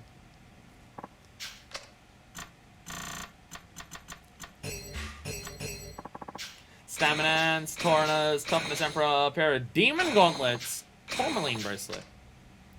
I forgot about the end of Fable 3. I like the idea, by the way. Yeah, the idea is cool. How it's done is the worst thing in the world. Sakura Storm, wow. Wow, Sakura Storm. That's some high level shit. Okay, I can't even hold the others. Fuck, okay. Let me go dump some of this stuff before I grab anything else. Yeah, like, I'm fine with the concept. I'm fine with the idea of like how it's meant to make you balance morality, but if you're willing to put in the work, you can be a good person and help everyone at the same time. But it requires work. Like, there are no shortcuts to doing everything good. You need to work at it. And I'm fine with that. It suits the themes of Fable 3 and stuff like that. Like, it works thematically for Fable 3 for it to work that way. I'm fine with all of that. Just giant candy fists? Alright. I'm fine with all of that.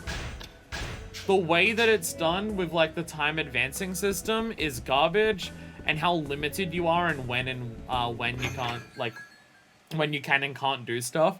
And the fact that, like, you've got a year in-game, demon candy, you've got a year in-game to, like, go through, and it will be, like, 365 days left, 364 days left, 270, okay, time's advancing a little bit faster, 250, 220, 200, 180, 150, 1.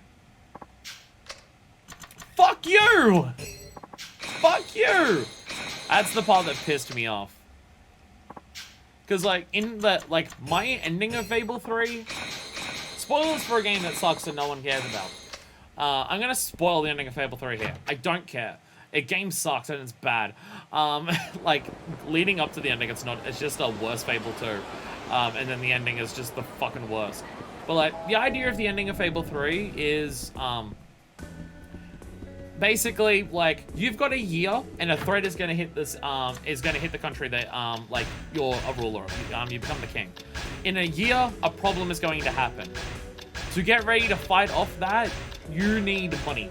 You need a shitload of money to help fight off the threat that's about to try and kill everyone, right? You've got a year to get that money. In the meantime, you are the king of the place. You can make decisions about the place. There are decisions that will help people, but will cost money. Or you can do the evil thing, but gain some money. So it's like, do the evil thing in the short term to build up enough funds to save everyone. Or do the thing that's good now, but you may risk pinching yourself for a little bit too few money by the time the problems come up. And every like time you do some of the main story, it advances how many days you've got left in the year. And I'm not exaggerating with the advancement of the days. It advances like 10 to 20 days at a time at the start, and then it gets like 30 to 40 days. And by the time you hit, by the fucking time that you hit 151 days left, when it skips forward again, you have 1 day left. And on that final day, and I think also on when you've got 151 days left, but I could be wrong, you're not allowed to deposit money into the treasury that's used to like fund the army to fight off the invading threat. So I had all of the money pulled out because I was using that money to be a landlord and extort everyone for their rent, because the main way to make money in Fable games is to become a landlord and extort everyone for their rent. But if you only slightly extort them instead of massively extort them, you're a good guy. The Fable and the morality in Fable is also fucked up and always has been. So like I had pulled out all the money to buy up all of the buildings that I could, and then it was going to be like, okay, every money that I get goes towards buying places. Once I've purchased every place that I can, all of the rent just goes immediately back into the treasury fund and stuff like that. And I thought I had time to wait for that, because it's like a real-time system for the rent in that game, because again, Fable sucks. I love Fable 2. I probably would hate it if I went back and played it, but like, my brain has fond memories of Fable 2, and Fable 3 sucks. So I was just like, okay, I've got time, let me do some more story while I wait for it. Then I got to 151 days left, and there was like a main story that you had to go and do. I don't think you had the opportunity to deposit money there, and then it skipped from 150 days to 1 day left. Oh, it's the day of the invasion. You're not allowed to put any money in the bank. You have 0 money in the bank. Everyone's dead, and I mean literally. Everyone is dead. There's like a couple main NPCs that survive that with 0 money, but most of them die. I didn't have a post-game to play after I beat the game because everyone was dead. There was no quests for anyone to give me. There was no nothing. Which, like, that's fine if it was a result of the actions of my consequences as a result of my actions. But, like, when the game was skipping forward 20 to 30 days at a time, and then it skips 150, I feel like you kind of screwed me out of it. So fuck Fable 3. That's the lesson of this video. Fuck Fable 3 and it sucks and it's a bad game. It's a bad game. After 3 hours, is Disco, Elysium, all the big series got plenty of time. No, I mean like after everything's done. I mean like Fable 3... Fable 3 would be like after Yakuza, after Metroid, after Kirby, after Ace Attorney, Kill the Past, Professor Layton, Metal Gear, replaying Kingdom Hearts. Like, Fable 3 wouldn't be until then. Fable 3 wouldn't be until then, because fuck that game. Fable reboot, potentially? They've been talking about that for so fucking long. And also, if Molyneux's involved, I don't want to play it anyways. Fable 3 is Fire's retirement stream option. God, if the last game that I ever stream is Fable 3, that is going out on the worst note ever, isn't it? Ugh.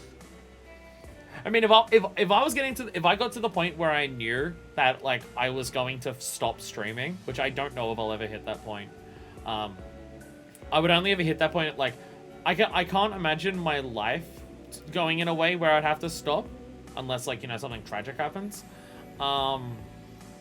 But, like, for me to, like, want to stop, I think the only thing that would ever stop that is either streaming itself stops being a thing, which I'd probably still do it anyways if it was still possible, or if I got to the point where I was old enough that I could tell I couldn't do it anymore. And if I was going to stream one last game ever, it would be Wonderful 101. I don't care how many times I would have streamed it or played it until then. My final game that I'd play on stream would be Wonderful 101. There's no way it wouldn't be. If the last thing I ever do on stream is Fable 3, then I've wasted my life. Only sit fair because the only other games that Playground Games have done Forza Horizon, I'm very interested. Oh, is it not the... Wait, is the Fable reboot that's been theorized not by whatever company made the others? Has the rights to Fable gone somewhere that it's different devs? Then I might be more interested in it. I didn't realize that, like, Fable rights had left that. Lionhead doesn't exist anymore. And I knew Lionhead didn't exist. I knew Lionhead didn't exist, but I thought, because I guess, yeah, because Microsoft bought the entirety of Lionhead. Microsoft would have the rights to it, not Molyneux, wouldn't it? Yeah. Because, like, I know that, like, Molyneux's not part of it anymore and stuff like that. But my brain was thinking that Molyneux would have, like, kept it because he like, owned the company. But I don't even know if he owned the company. But, yeah, Lionhead was bought by Microsoft, yeah. Yeah. Yeah. Never mind. So, maybe Molyneux's not involved. Maybe it's actually good then. So I got totally distracted by Fable 3 at the end there. Because I hate that game and fuck that game. Wait, Darte has something to say to me as well. So these are the final... Wait. Best be all others take a rest. During the finale, you can switch between main characters. There we go. I have no idea what's in store for you guys. All I can say is make sure you don't have any regrets before you head out. I just wanted to get that one done because I knew it was a tutorial. It was a tutorial and I got experience for it. Now it's actually done. Technically, Horizon games are open world games, but not the RPGs. I wanted to buy Forza Horizon, the new one, for my Xbox Series S. I just never got around to it. But anyway, thank you all so much for watching. As weird as it is to say this, we should do hostesses next stream, hey? We should do hostesses next stream. Actually, because I don't want hostesses. Because I don't want hostesses to be the very last thing that I do in the game, should we just say fuck it and make both of the next streams hostess? Okay, how about this for a plan for, like, the end of the game? The next 2 streams, hostesses. The stream after that, the rest of the side content, regardless of how long it is, I'll plan it for it to be a longer line. Like, actually, no, Curious... We'll see how it goes. Curious still has a shitload of sub-stories left, but I was thinking, like, sub-stories, IF7, whatever thing is going to be the final side content we do. I wonder what it could be. Although I am curious what format it's going to take in this game, considering 4 characters. Because, like, you know, Yakuza 0, anything like that. Oh, yeah. It might be too... Okay, well, how about that then? Okay, it's probably going to take multiple streams to get through all Kira's content. So, hostess, side content. Hostess, side content. That one, we'll make sure we finish everything. IF7, the last sub-stories... the final sub-story, whatever it could possibly be. I don't know. It might be different this game compared to the other 4 that I've played. And then we finish the game. Wow, we're beating the game. Wow, we just had the cutscenes and we're ready to go to the end of the game, and it might still be 5. And it might still be 5 streams away. Okay, Yakuza 4's pacing kind of fell apart for its... Yakuza 4 was really weaving very well its main content and side content. And it kind of fell apart here, didn't it? It would have been fine. It would have been fine if I could have done the hostesses before. Maybe it's karaoke. It could be karaoke. So next stream is hostess, as much as I don't like saying that. It fell off. Yeah. Again, I'm fine with the pacing of the main story. I think they could have, like... They could have showed Saejima running into the sewers. Remember when you played Akiyama, we're like, we can do one hostess a chapter and be fine? Yeah. That doesn't work with Kiryu, does it? That doesn't work with Kiryu, does it? Like, they showed a cutscene of, like, during Kiryu's part. They showed a cutscene of Tanimura and Akiyama meeting up. I think we could have had at least a cutscene showing, like, Saejima running, like, Majima realizing the cops are onto him. Saejima, you need to run. And at least showing Saejima running towards there, because it is jarring to just be like, oh, by the way, Saejima has been taken by Katsuragi. Like, that just happens. There's nothing, like, leading up to that. Like, even if they showed that cutscene after Majima got arrested, they could have shown that. No Majima screen time allowed. We saw him get arrested. We had a boss fight against him with incredible fucking music. Yeah, like, they could have showed at least that, because it is weird to just immediately see, like, the last we saw of Saejima, because we didn't even see Saejima in Tanamura's part, was fighting Majima in the batting center. I mean, like, you can draw dots of what happened. Saejima would have run when the cops showed up to get Majima, because obviously.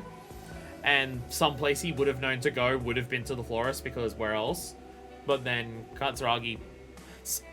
I think they just don't show that because it's unbelievable that anyone could beat Saejima in a fight in a cutscene.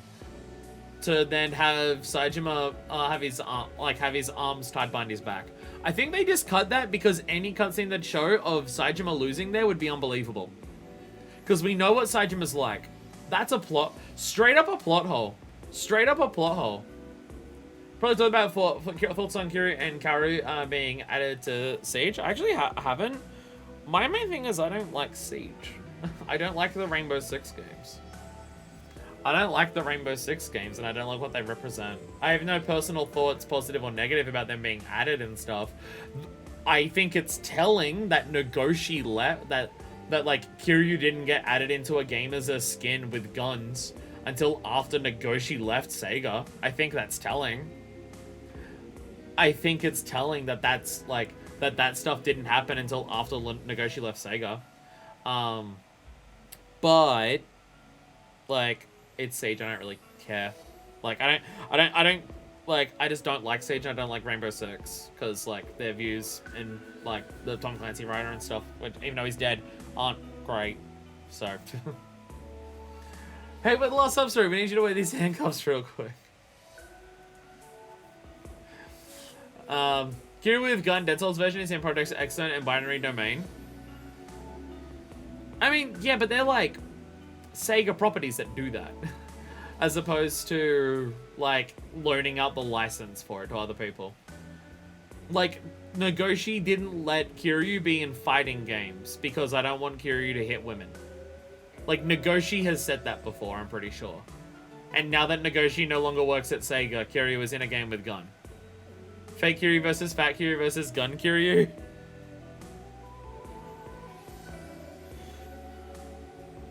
Sorry, it's part of my hand that's very itchy.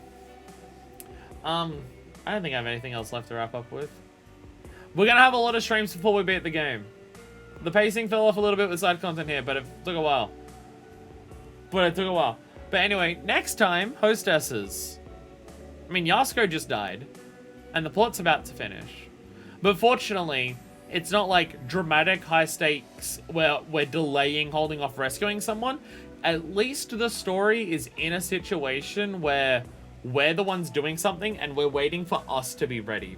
So there's no actual immediate feeling like there's a rush before you go do the final thing, because we're the ones who have to get ready for it. And like when we are ready, we activate the ending, as opposed to Daigo's on the roof and we have to go rescue him.